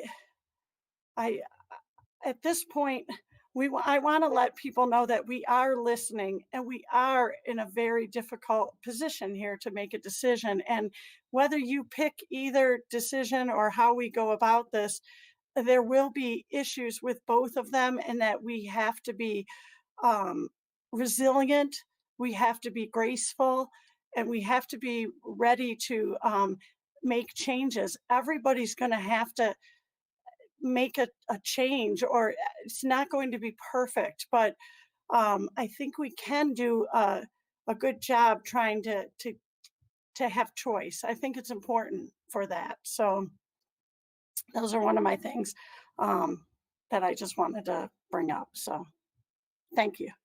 Mr. Thank you. Johnson, did you want me to respond to the quarantine process, or no? We'll save that for later. If you have that available, I would appreciate it if you went ahead and responded to that. Well, so we did include in our information out to parents and staff on Friday the different scenarios with regard to identifying either a positive case of COVID, a suspected case, close contact, and we have that plan from the Wayne County Health Department. As we shared, it is still considered in draft format. They're taking feedback from districts right now, and then they'll be finalizing that. But there is very specific protocol that we are required to follow with regard to how they've defined close contact. For instance, it's 15 minutes or longer within 6 feet. So there are certain elements, and yes, it would be required to do contact tracing of people that would have been within close contact of any person within our school community who was in our schools, so that we could follow up on appropriate quarantine protocols. And then they have also delineated when you notify and what information you share in those notifications. And so that information has been laid out for us, and it's something that we would certainly want to have everyone understand the flow chart of that information. So, what are the first steps? What are the second steps? The Wayne County Health Department has also set up a 24-hour hotline, which I think is excellent. That will be manned. And so if we should get an email or a text at 10 o'clock at night, then we are able to then make a contact and make a decision prior to the start of school the next day. And so I know that they're working very hard to get consistent and clear protocols in place for suspected cases, confirmed cases, and then how that impacts the people around that individual. And so that guidance has been very helpful. But I do know that we'll certainly want to be clearly training and communicating on that. We will also have 2 individuals within the district that will be our main point people who will be in contact with the Wayne County Health Department, as well as for staff who have questions within the district with regard to days staying home or what happens in a quarantine. And so we will have contact for both parents and for staff and point people who are really steeped in this, even though we will be doing training for all of our administrators on these protocols. I hope that helps. Yes, it Yes, does. Thank you, Mrs. yes, Otis. it does.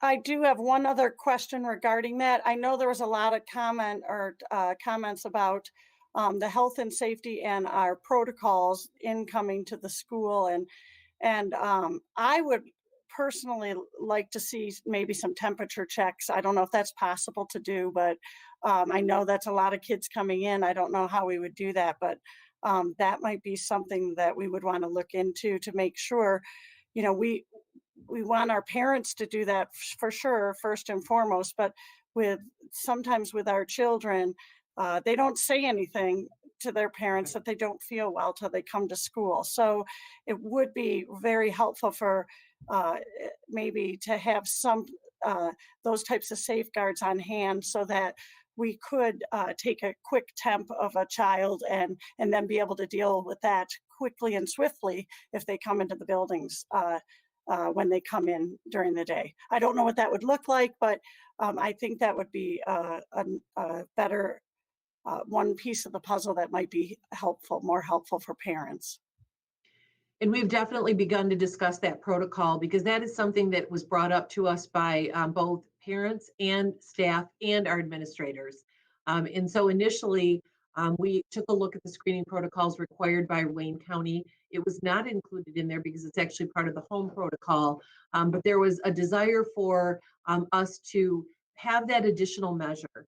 And both our staff and our parents indicated that they would feel more comfortable if we had that extra step taking place. And so what we want to do is talk through, we're supportive of that. And so it's really a matter of logistics and feasibility of how do we do that and at what points. It certainly looks different at an elementary school than say a high school, but that is certainly not a barrier we can't overcome.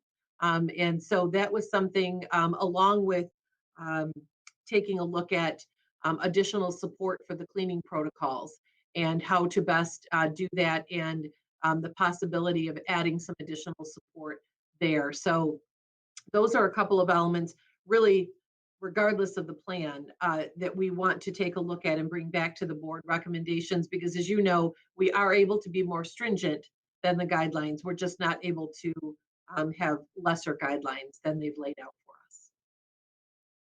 Thank you, Mrs. Oquist. I saw Mrs. Frank had her hand up first, then I'll get to Mrs. Jarvis. Thank you, President Johnson.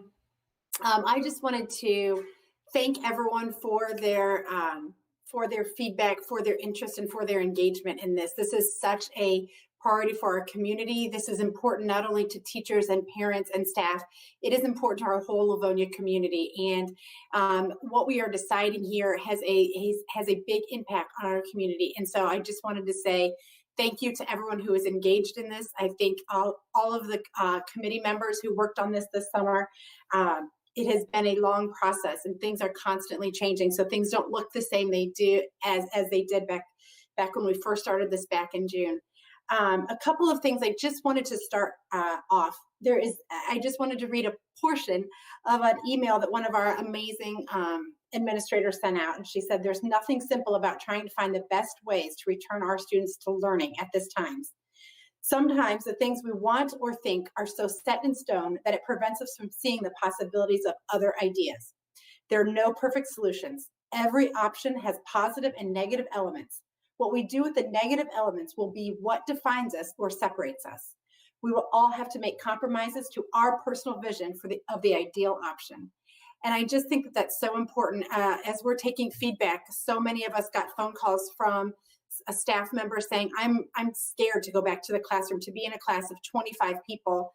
And the next phone call we got was from a parent saying, I don't want my child to have to wear a mask all day. And so we are hearing from both sides of the spectrum, and we are trying to make the best decision for everyone. And we're really tasked with ensuring that our students are properly educated. And so I think that is my, when I come back to what we are doing is how do we best educate these students? And I don't think anyone, as Mrs. Burton said earlier in the spring, I don't think anyone is under the impression that that was a great time for our students. That was a time of a lot of fear, a lot of uncertainty, and just a lot of confusion of what they were doing. And so I think that there's gaps, and I think that all of us will admit that there are gaps in our kids' education from what happened last spring. And so how do we go forward from here, and what do we do, and what's in the best interest of the kids? And so I think that all of us would agree there is nothing like face-to-face instruction. We have some of the best staff in the state, and we have amazing teachers who do amazing work in the community and in their classrooms. These teachers love their students and they take amazing care of them. And so there is nothing that is going to replace that. And I cannot stress to you how many parents have stopped me and said, your plan was amazing. I'm so thankful for so many elements of it. We need our kids to be back in school. They need to see peers. They need to have a purpose. They need to go somewhere. It is not healthy for a teenager to sit home all day long.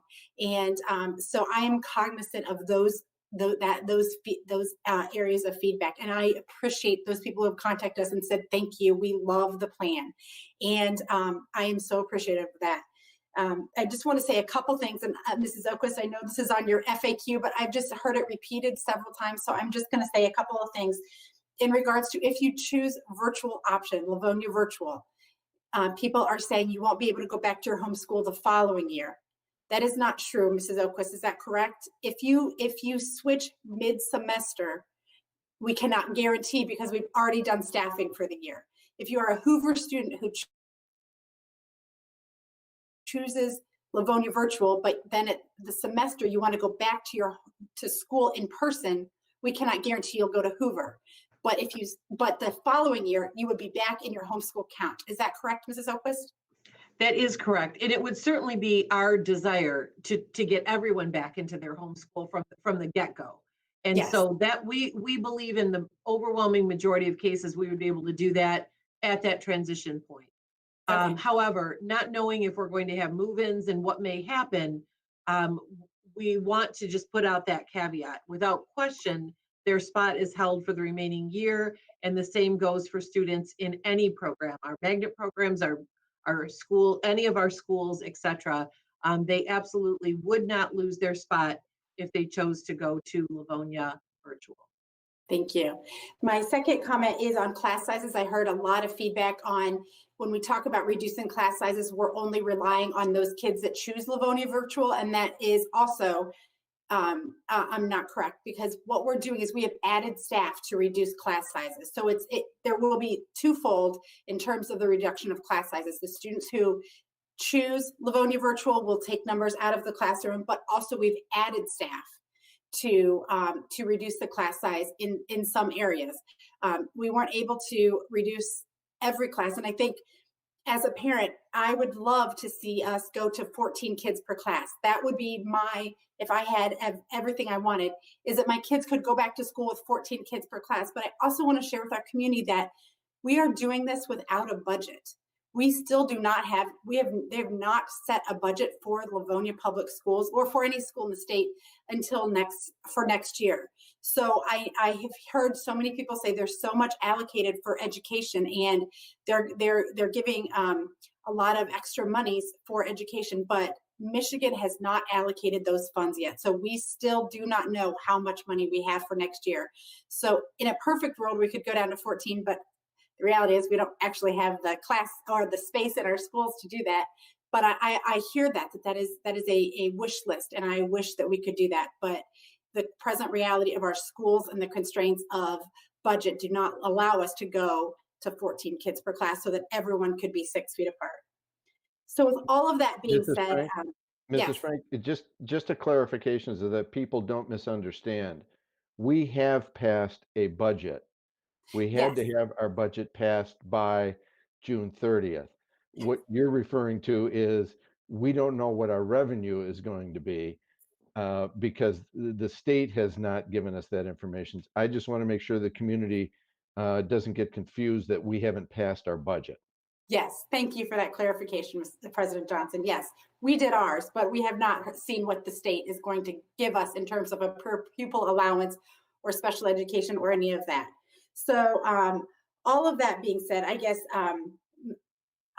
Mr. Centers, on your proposal, as much as I want kids to be back in school full time, and I agree with the parents that kids need to be back in school full time, I am still concerned, and I have concerns about full time in school. So my only caveat to that is if we do that, we have got to come up with some kind of rigorous education for our kids. And this is not part-time education, and this is not, they can get a part-time job during the day. We will have school during school hours. Kids will be required to be in school during school hours, that they will need to turn in homework. They will need to be assessed. They will need to be doing some kind of testing.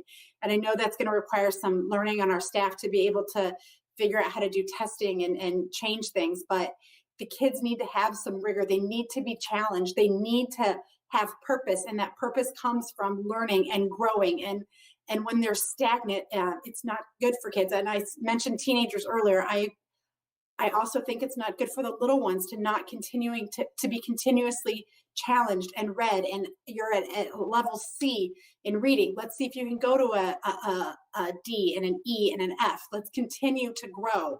And so, you know, one of my students this past spring had an amazing teacher, and she really did phenomenal things with the classroom in terms of breakout sessions and taking the kids and doing one-on-one with the kids in a breakout session to really get where they are and what they're doing.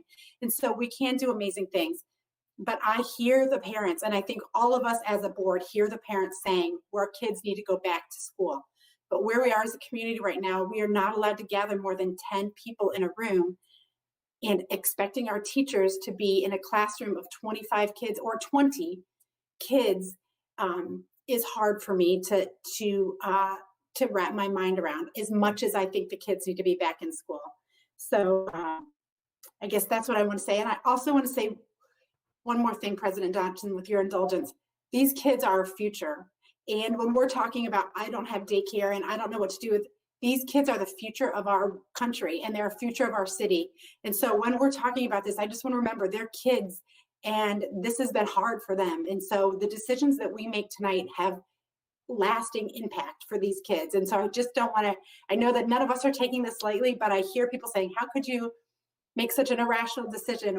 And I just want to assure our community, this is not irrational or hasty decisions. We look at these children and we know these children and we love these children. And so these decisions are not made lightly. And I know these are hard decisions for everybody, but we're going to have to work together, as Mrs. Bradford said, in terms of giving grace and giving space for other ideas that are not our ideal. And I think in this pandemic, we've just learned over and over that things are not going to be our ideal, and we have to learn how to be flexible. Mrs. Frank, just in response to you, you and I are on the exact same page with having a rigorous, if the board does choose to go that path, that it does have to be rigorous right off the bat. And I'm interested in hearing Mrs. Oquist's thoughts about that after the board has finished discussing it, but absolutely it needs to be different than it was in the spring, with more rigor and more hours of instruction. So thank you for making a point of that. Thank you, Mr. Sanders. I see you, Mrs. Bonifield, but I had Mrs. Jarvis with her hand up first. So Mrs. Jarvis, with your indulgence, I just want to talk, is it okay if, I apologize, I know I'm stepping right in front of you, but it has directly relates to what we've just been talking about. I think one of the things that we've been talking about is that, this spring wasn't ideal, and that it was a slow start and we hadn't gotten remote learning, but and maybe Mrs. Oquist may want to step in and correct me, but we all of a sudden one day we were told our kids couldn't go into the classroom, and the initial feedback that we got from the state of Michigan was that we were not allowed to move any of our curriculum forward because we couldn't address every child's needs. And so we spent a lot of time trying to find good things for our kids to do. I'm not coming up with the right terminology, but things that were productive for our kids and good for our kids and would keep them involved and doing what we could, but we weren't allowed to move the curriculum forward. So it made it really difficult. And then all of a sudden we switched gears in the middle, and all of a sudden it was said, oh, we can move it forward. We can start teaching our kids. And then the requirement was to start teaching our kids, but we couldn't teach our kids at a detriment to their grades.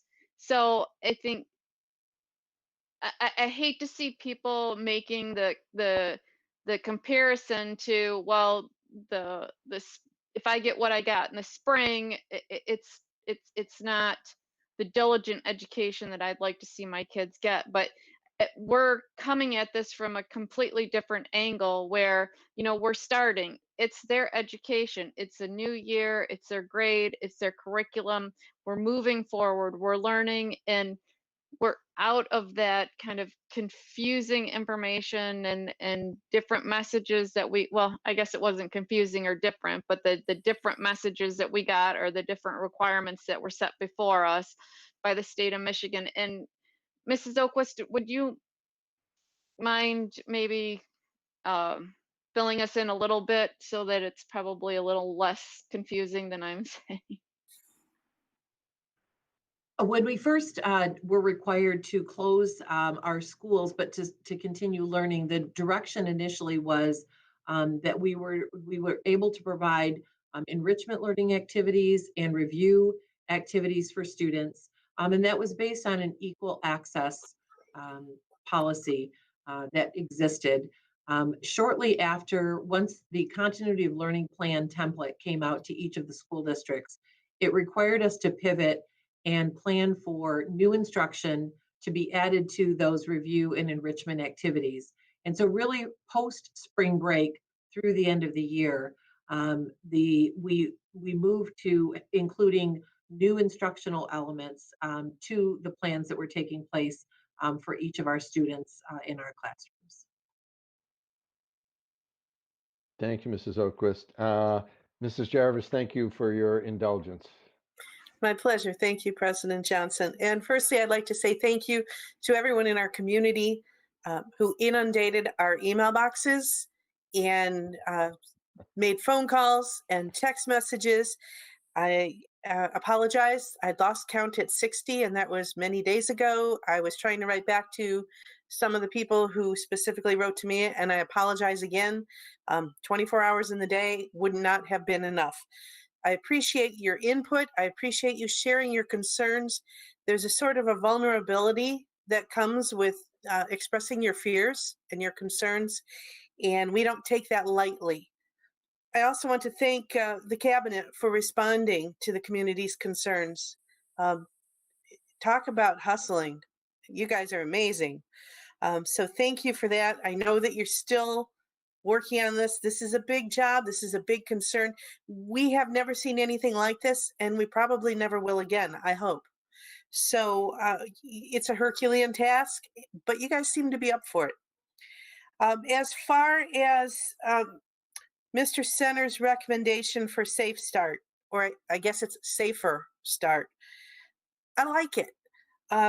For one thing, it helps us stay on top of the numbers. It gives us a little extra time to continually assess what we're doing, to assess our plan, to fine tune it based on the most current data.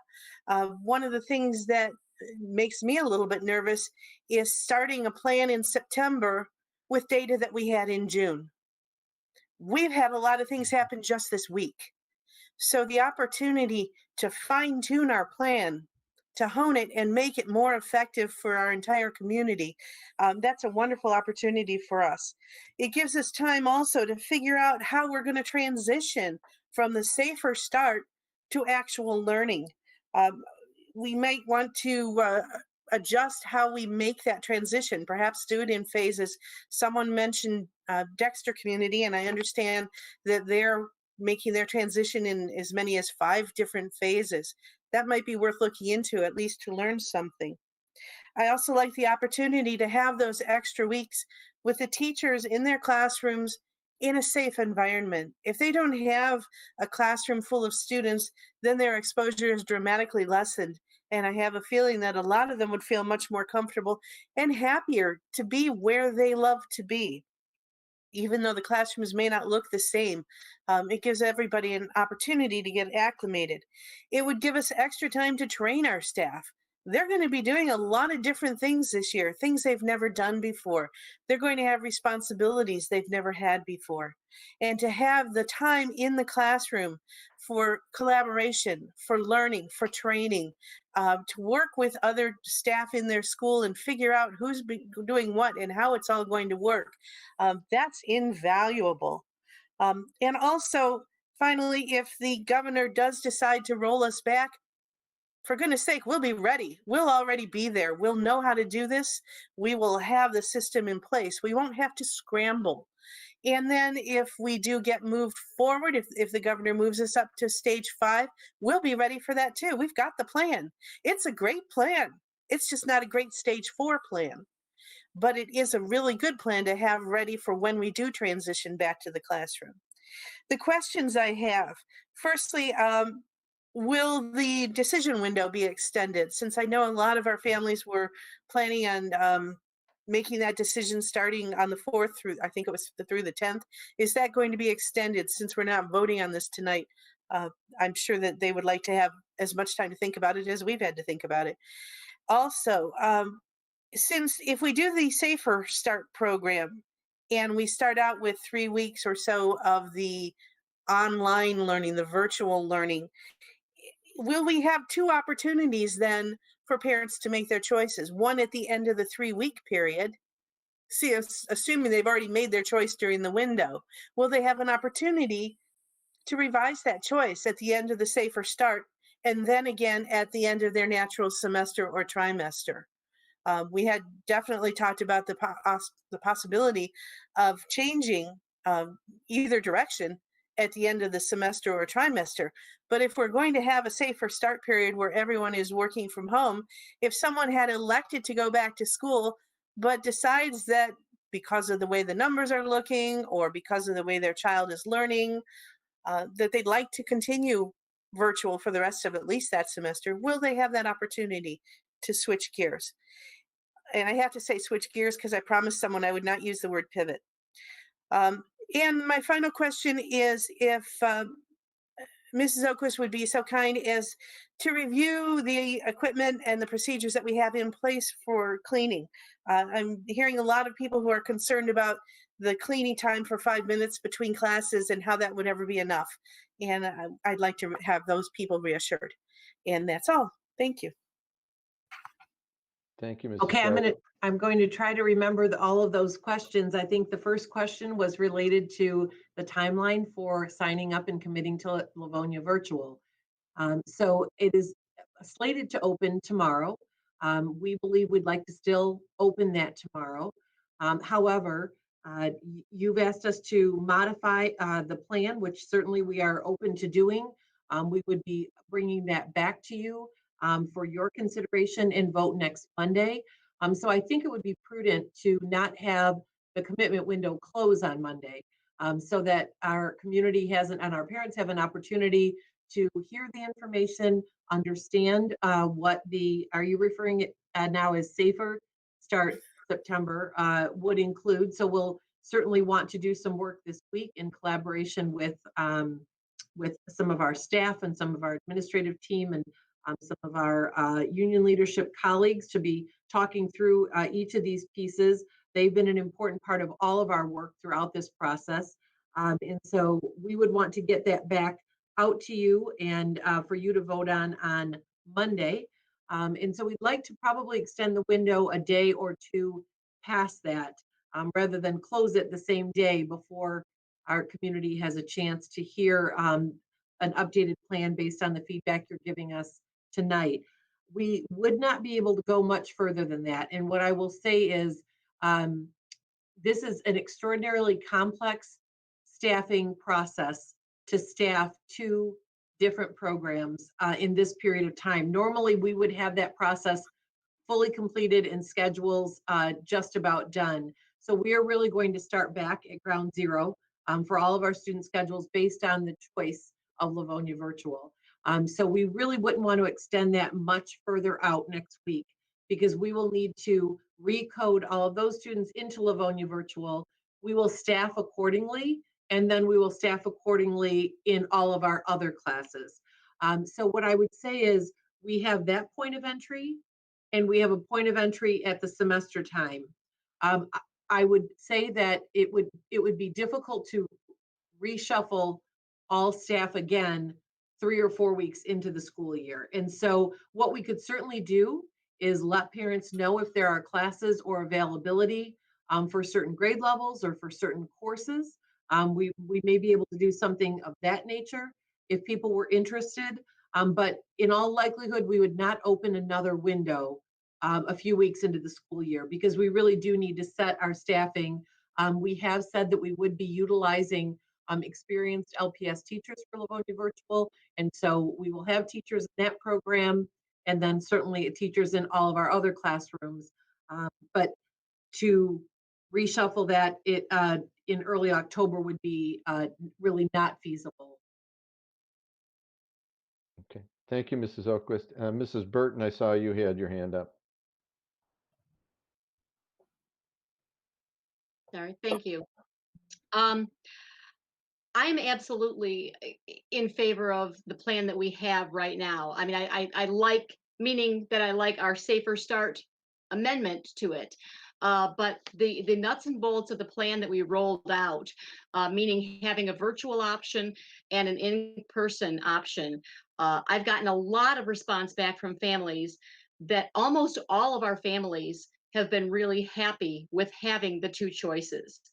Our concerns that we've gotten are more from staff in terms of the safety with the numbers, which we are trying to address in this manner also. But I'm very much in favor of having the two choices. I think it's really, really important for our children to have, for those families who want it, who desire it, for those children to have an in-person education. I recognize that it's going to look different. We heard from a number of our staff with concerns about the portions of it that are going to be different and that are going to be lacking from what it may have looked like last September or last winter.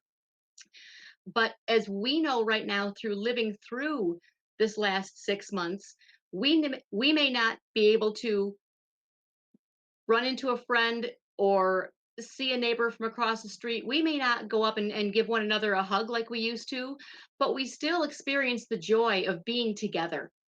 Whether that's on our back patio with a friend for dinner. I don't know that any or many of us are enjoying times in our homes with one another at this point, but where we are getting together with those people that we love and care about, it does feel a little different. It does feel a little bit stilted still, but we can still be together. We can enjoy one another. We can talk with one another. We can commiserate. I recognize that the lack of being able to hug our students is going to be something that I wish we didn't have.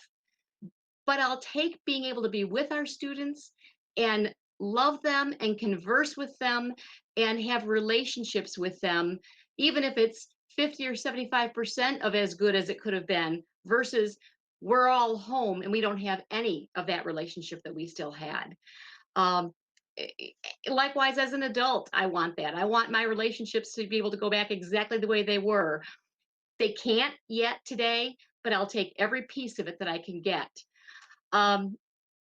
I really do like the proposal that's being brought forth tonight, the modification for a safer start September. I do want us definitely to have that be a finite period of time. I think it's important for our families who are choosing an in-person option so they know this is not going to be a rolling discussion, meaning we're going to be constantly putting off the date at which we are going to be sending children back into school. That being said, of course, we're going to be looking at the data, watching surrounding districts, and if we need to alter our plan because it turns out to be that our health situation changes and it's not safe, if we need to alter it, we will. But I do want us to, Mrs. Oquist, I would like you to come back with a plan that has a finite date at which we are going to start our in-person schooling. Our children need to know this. Certainly our working families need to know this because they need to make plans for their work environment and their childcare environments. And that's important that they know at what point we're going to do this. Certainly, that being said, if we got rolled back to phase 3, that's out of our control. Or if suddenly Livonia blew up or the Wayne County, had an explosion of cases, we would need to reassess it. But what I would like to have next Monday is a plan that has a finite date that we are planning as of right now to go back into school on X date for those choosing the in-person option. One of the reasons also that I really like the idea of our teachers coming back into the building and teaching from the building, it will take care of a lot of the bandwidth problem that I understand we had experienced when everyone was teaching from their homes and there was just vastly different amount of internet support. If we are in our buildings, then we have control as a district over what equipment and what support we can give our teachers, because we certainly can't ask them to be teaching in a situation where they don't have the internet support that they are going to need in order to do it. There was mention of if this is a good plan for phase 4 or phase 5. I believe this is a great plan for both phases 4 and phase 5. I certainly want to be in phase 5. I would love to be in phase 5 tomorrow, and I'd love to be in phase 6 in a week. I don't care how fast we get there.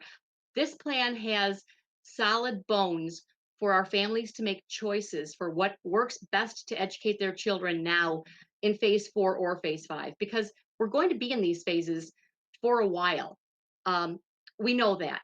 But I think what we have offered for both phases is as good a plan as we can put together, knowing that nothing is perfect. But this is as good a plan as we can put together under these circumstances, and we're going to be living in these circumstances for quite a while. I'm particularly thrilled that we are offering an in-person option for our students in order to address the needs of the whole child.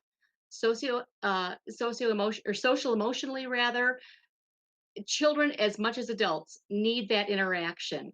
They need some physical activity. You need just a change of pace. How many of us have said, I just got to get out of my four walls. I just want to, you know, when running to the grocery store for a curbside pickup a few months ago was exciting.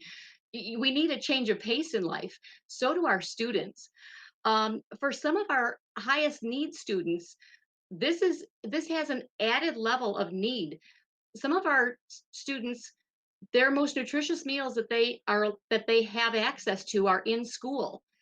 Some of our students are in wonderful supportive homes, but some are not.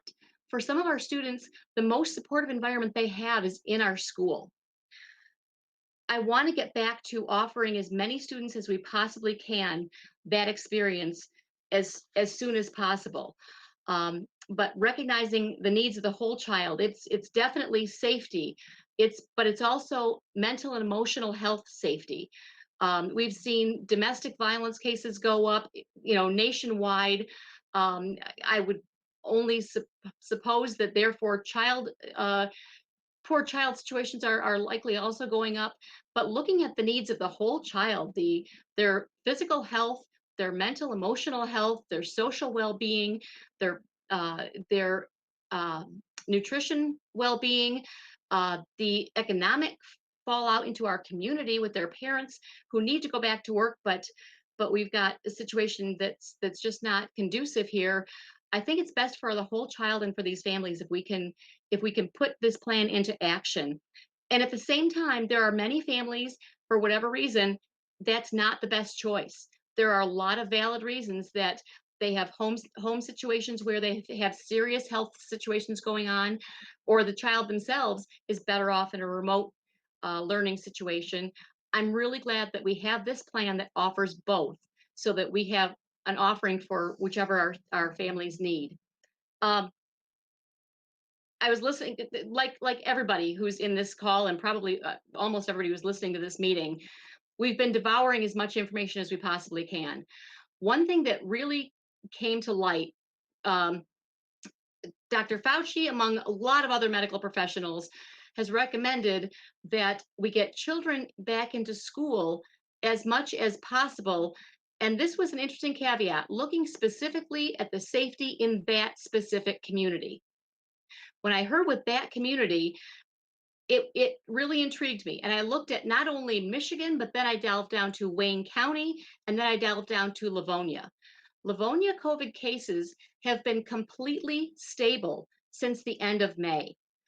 We have been having, if you look on the Livonia City website, they publish the figures daily, just like Wayne County does, just like state of Michigan does. And it really matters most to me what's going on in the Livonia community. If there's an outbreak in Trenton or in Detroit, I certainly do not want that to happen, but that does not directly impact Livonia community. If we have an outbreak in Livonia, that's when we've got something that's going to raise my attention much more quickly. But it's interesting, there have been an average of 4 cases a day out of 95,000 people who live in Livonia every day since the end of May, and that hasn't changed. There's a 1-day spike, if you're looking at the chart, there's a 1-day spike of 18, and there's a caveat at the bottom. There's an asterisk that says that was later determined to be inaccurate. There were 18 cases, but 17 determined to be not from Livonia. So when you take out that 1 day of 18 in the last 3 months, we're averaging 4.1% or so of cases per day, and it's not changing. that tells me that our community is stable right now. If we're looking at medical experts saying, let's get our children back into school when our community is stable, I believe that Livonia is stable based on this medical information. And I think that we really need to do everything that we can to safely get our kids back into school. One thing that I do not know the answer to, and I don't have a strong opinion on, but I would like for Mrs. Oquist, Dr. Terrell, and our cabinet staff to come back with what your recommendation would be for special education. Those classes are by nature already very small. On the flip side, those are also our population that has the most difficulty wearing a mask. So in one way it's safer, in one way it's less safe. I don't have a recommendation because I'm not an expert in that area, but I would like for your recommendation when you come back next week to include what you think should be happening with our special education population, whether they should be going back in person in early September, because we also know that that batch of our students probably struggled the most with virtual learning. So I would like you to include what you believe to be the best recommendation for us, for our special ed students. That, and I would like to thank all of the people who worked on the committees. There were around 250 people who worked on committees to bring forth these recommendations. It was very stressful, at times emotional work, because we're trying very hard to come up with an answer to a problem that has no perfect answer. And no matter what way we go, it has pros and cons, and those are very significant pros and cons. I'd like to thank those who worked on all of those committees. They gave up their time throughout the summer to do it.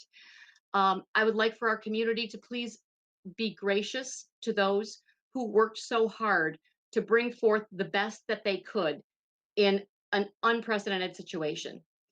Unfortunately, some members of those committees are really receiving harsh treatment right now, and I think that that is heartbreaking. People who did not sit on the committees and did not give up months of time to try to come to their best work are pointing fingers at, how could you do this, or why didn't you do that, or it would have been so simple if you had done such and such. There is no so simple here. I would ask for our community to thank those around you, because if you're in the school community, people around you worked on these committees trying to bring forth the best that they could to get our children back in school and being educated again, be it virtually or in person. And I would implore those in the LPS community to treat those who worked on these committees rather, with an abundance of grace and gratitude for what they gave up over their summer to try to get the best situation we can for our LPS kids. And from the bottom of my heart, I thank those who worked on those committees. Thank you. Thank you, Mrs. Burton. I see Mrs. Bonifield has her hand up. So I spent the weekend, like probably all of us did, writing and rewriting and thinking and pondering and not sleeping, and deciding on what thoughts I should share, and which maybe wouldn't be such a great idea. So I guess one of the things that I just wrote down that I'm thinking about, I'm kind of a fly by the seat of my pants gal. Like, I can very nimble, and I'm able to make just choices based on whatever information that I have. And I know that's really hard for a lot of people. So I guess one of the things that I want to say is, it's very stressful for parents and teachers we're asking them to make a commitment probably ahead of lot of the information that's going to come out. And it's unfortunate that that's the way it is. As my colleagues have repeatedly said, this is a fluid situation. And we just really, and yes, we're being asked to make a choice of in school or virtual learning, and we all have that fear that we're not making the right choice, and all of the what ifs, and if this changes and that changes, and I hope that again, we talk about flexibility and grace in these situations, is that at one point we're all going to have to make a commitment to what we want to do, and with the potential that there's going to be new information or changes, and just to be assured that, in the face of any of these changes, we'll do everything to keep our community safe and moving forward, and just appreciate the fact that parents are going to have to, and teachers are going to have to make some really, really tough choices, not in the face of what we're not just in the face of what we're up against, but also in the fact that we don't have all the answers right now. I guess one of the things that I want to do is, and I feel pretty strongly about, is advocating for some of our students that haven't necessarily had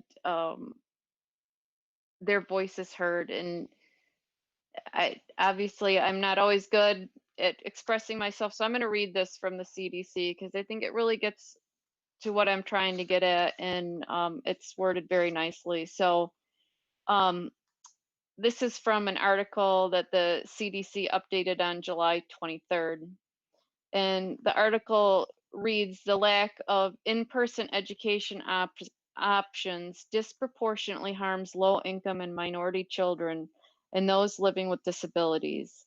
These students are far less likely to have access to private instruction and care, and far more likely to rely on key in-school support resources like food programs, special education services, counseling, and after-school programs to meet basic developmental needs." And I know we've heard a lot of concerns about face-to-face instruction and the risks involved, but I think one of the things that I've really been focused on is the fact that there are so many children out there where maybe in my home, being home is more or less stressful than being in the school environment up against COVID. But there are so many students that need to be in the classroom and don't have those opportunities that some of us, we assume that all of our families have those opportunities, and to really keep in mind that there are some families that really and kids that will benefit, even in the face of COVID, benefit from being in the classroom, and will find less stress and more peace. I just I'm sorry. I think this is a really emotional for us all, and it's hard to express ourselves. But I did a lot of research, and there was a lot of questions about whether or not we were making choices based on medical information and things like that. And another big issue, I guess, that I'd like to touch on is social isolation is one of the leading causes of suicide. We lose family members, we lose children, and we lose parents every year in Livonia and across the country to the issues with depression and mental health, and a lot of time, and too often that leads to people feeling that they have nowhere else to turn. So I think that's one of the things that we also have to look at is there are going to be some unfortunate COVID instances, and those can occur whether or not we are in school or we're learning virtually. There's no guarantee that if we go 100% virtual that we aren't going to lose a student or a teacher or a parent to COVID. And it's a stark reality that we really have to face. But I think we also have to remember that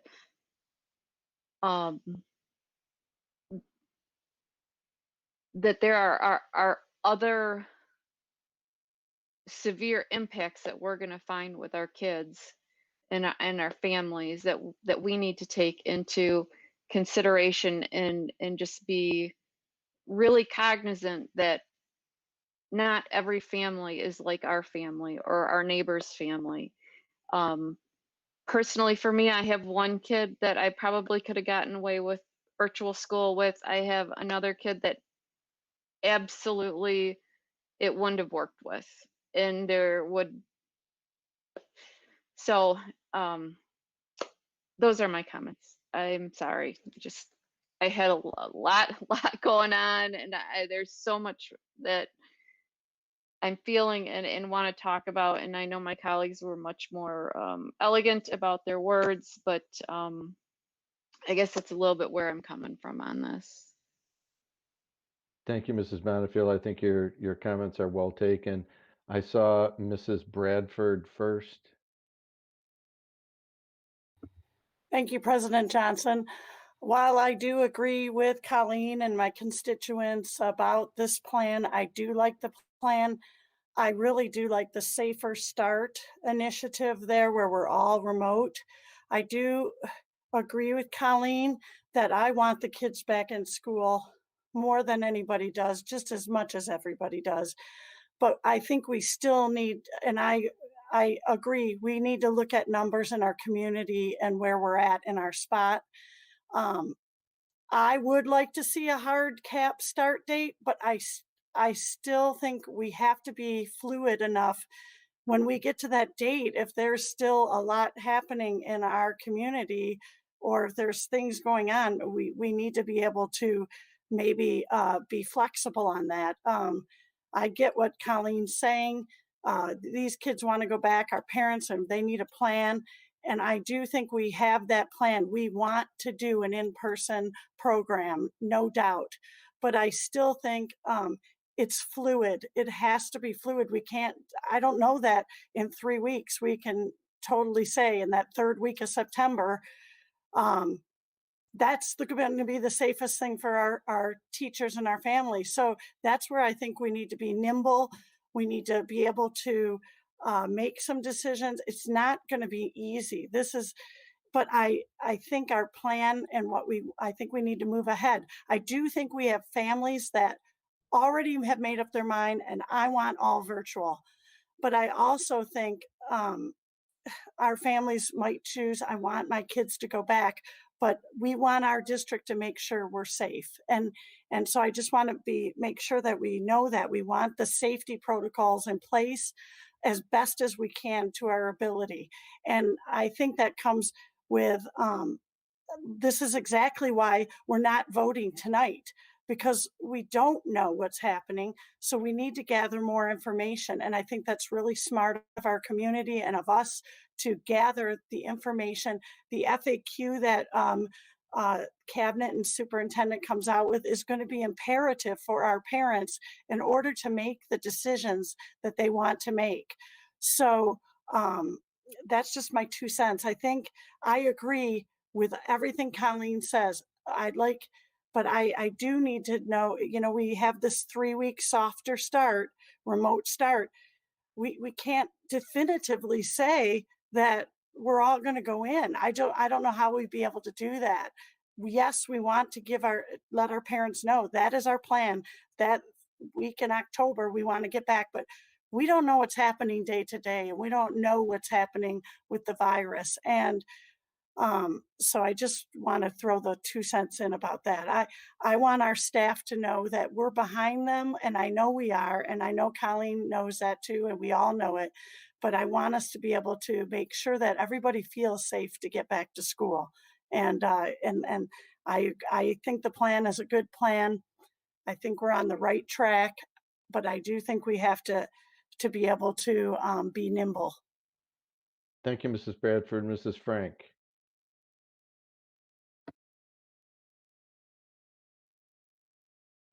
Thank you.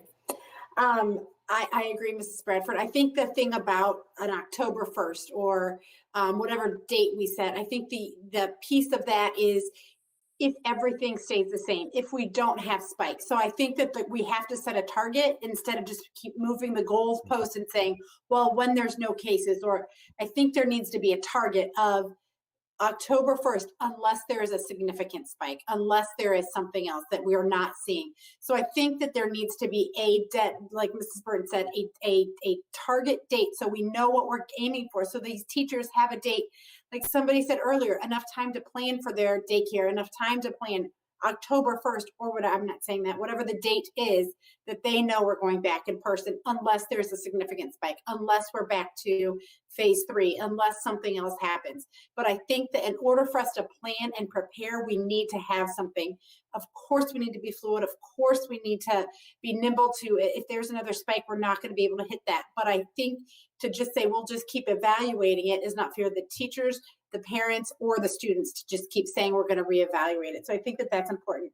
Mrs. Bonfield, I actually think that what you said was very powerful. And I think, Dr. Terrell, if you could speak to that in our next session, bring some information back to us. Is there a way, I trust our administration. I know that we have some thoughts in place if we go virtual that we are going to be able to provide quality food to kids that need it, that we're going to be able to provide lots of things. And I know that Dr. Terrell, your team did an amazing job in limited circumstances last spring to provide IEPs virtually and to do that. But in our next session, if we could think out of the box too for kids that are that teachers are seeing are falling through the cracks that are not meeting, is there a way we could bring them into the classroom? And again, I'm not an educator, so I'm just throwing this out there, Mrs. Oquist, for your consideration as you think about this with your team. Can we bring kids in small groups to do some kind of small group, even in this virtual option? And I don't know what the feasibility of that is, but I do think that for some of our kids that this is going to really hit them hard. And if there's a way that we could, as Mrs. Burton said, bring some of our special education kids back earlier because they're in smaller class sizes. And I know they have special needs and special abilities to be able to wear masks. So that might cause more problems. But if we could look at that and you could give us some answers the next time we meet, I think that that's a really vital point, that when we think about this, we really need to remember those pieces. I just want to be clear for our community. So we're still saying you have a Livonia virtual option or you have in person, but it's a safer start September. So there are going to still be 2 options. So if you choose the Livonia virtual, you will be in that for the entire first semester. If you choose the in-person, you will be remote the first 3 weeks or the first until October 1st or whatever that date is, and then you will be back in person. So I just want to make sure that people understand we're not combining the 2 options. It is still 2 options. One, you will be remote the entire semester, and one, you will be remote the first 3 weeks. And so I think that's important for parents to know that there are still 2 options there. And the other thing, and probably the $1 million question that everyone is asking, and I don't need an answer tonight, but extracurricular activities and how we're going to handle those if we go virtual. What does that mean for students? Can they still participate in band? Can they still do an outdoor play? I am a huge proponent, if it's not safe enough to go back to school, to learn that we can't play sports, but we are unprecedented times, and to give kids, if there's an option to do it safely, to do it outside, to do it in smaller pods, to do something that allows them to have purpose. It allows them to have an outlet that allows them to see their friends in a safe manner, that they're not in a classroom. I think there is a different dynamic of being in a classroom for 6 hours for elementary kids or being on a football field. There is a different dynamic, but I understand that there's a hard dynamic to say, if we can't go back to school, how do we play sports or how do we do plays? But I do think that that's an important piece. And again, not for tonight's answer, but for next time, if there could be some kind of direction on that, I think that's going to be a huge question for parents and students. Thank you, Mrs. Frank. Mrs. Bonifield, you had another comment? Actually, Crystal covered what I was going to say. I think it was the part about having a hard stop on the virtual and then moving into face-to-face, but that obviously, if circumstances change, that, you know, obviously the kids, we would change our way. I think to Mrs. Oakwest's point, I think the hard part is our staffing part, right? Is that we need to know which kids are going to do virtual and which kids are choosing, if possible, to go face to face. But choosing to go face to face doesn't mean if we go back to phase 3 that these kids aren't going to do the remote learning. And we talked about, I think on the last call, is that, you know, the virtual kids or the virtual students will be in that virtual environment where the kids that we do that choose to go face to face are also part of that is going to be the remote learning, and with the terminology where that's going to have to take place if we change, if circumstances change. We certainly, if the state deems that it's not safe for us to go back into the buildings, you know, we certainly have to abide by that set of rules. Thank you, Mrs. Bonifield. I don't see any more hands, so just let me ask you, Mrs. Oakwest, has the board given you enough direction on where to go and what we're looking for the next meeting?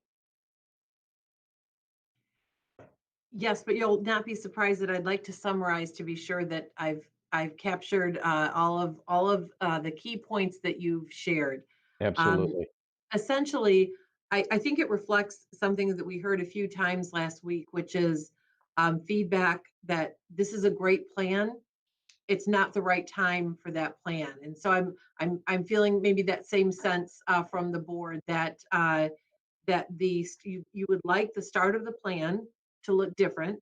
You'd like us to modify Safe Start September to include a remote learning, a full-time rigorous remote learning from our classrooms, but sent out to the homes of our students. If I'm capturing anything incorrectly, let me know.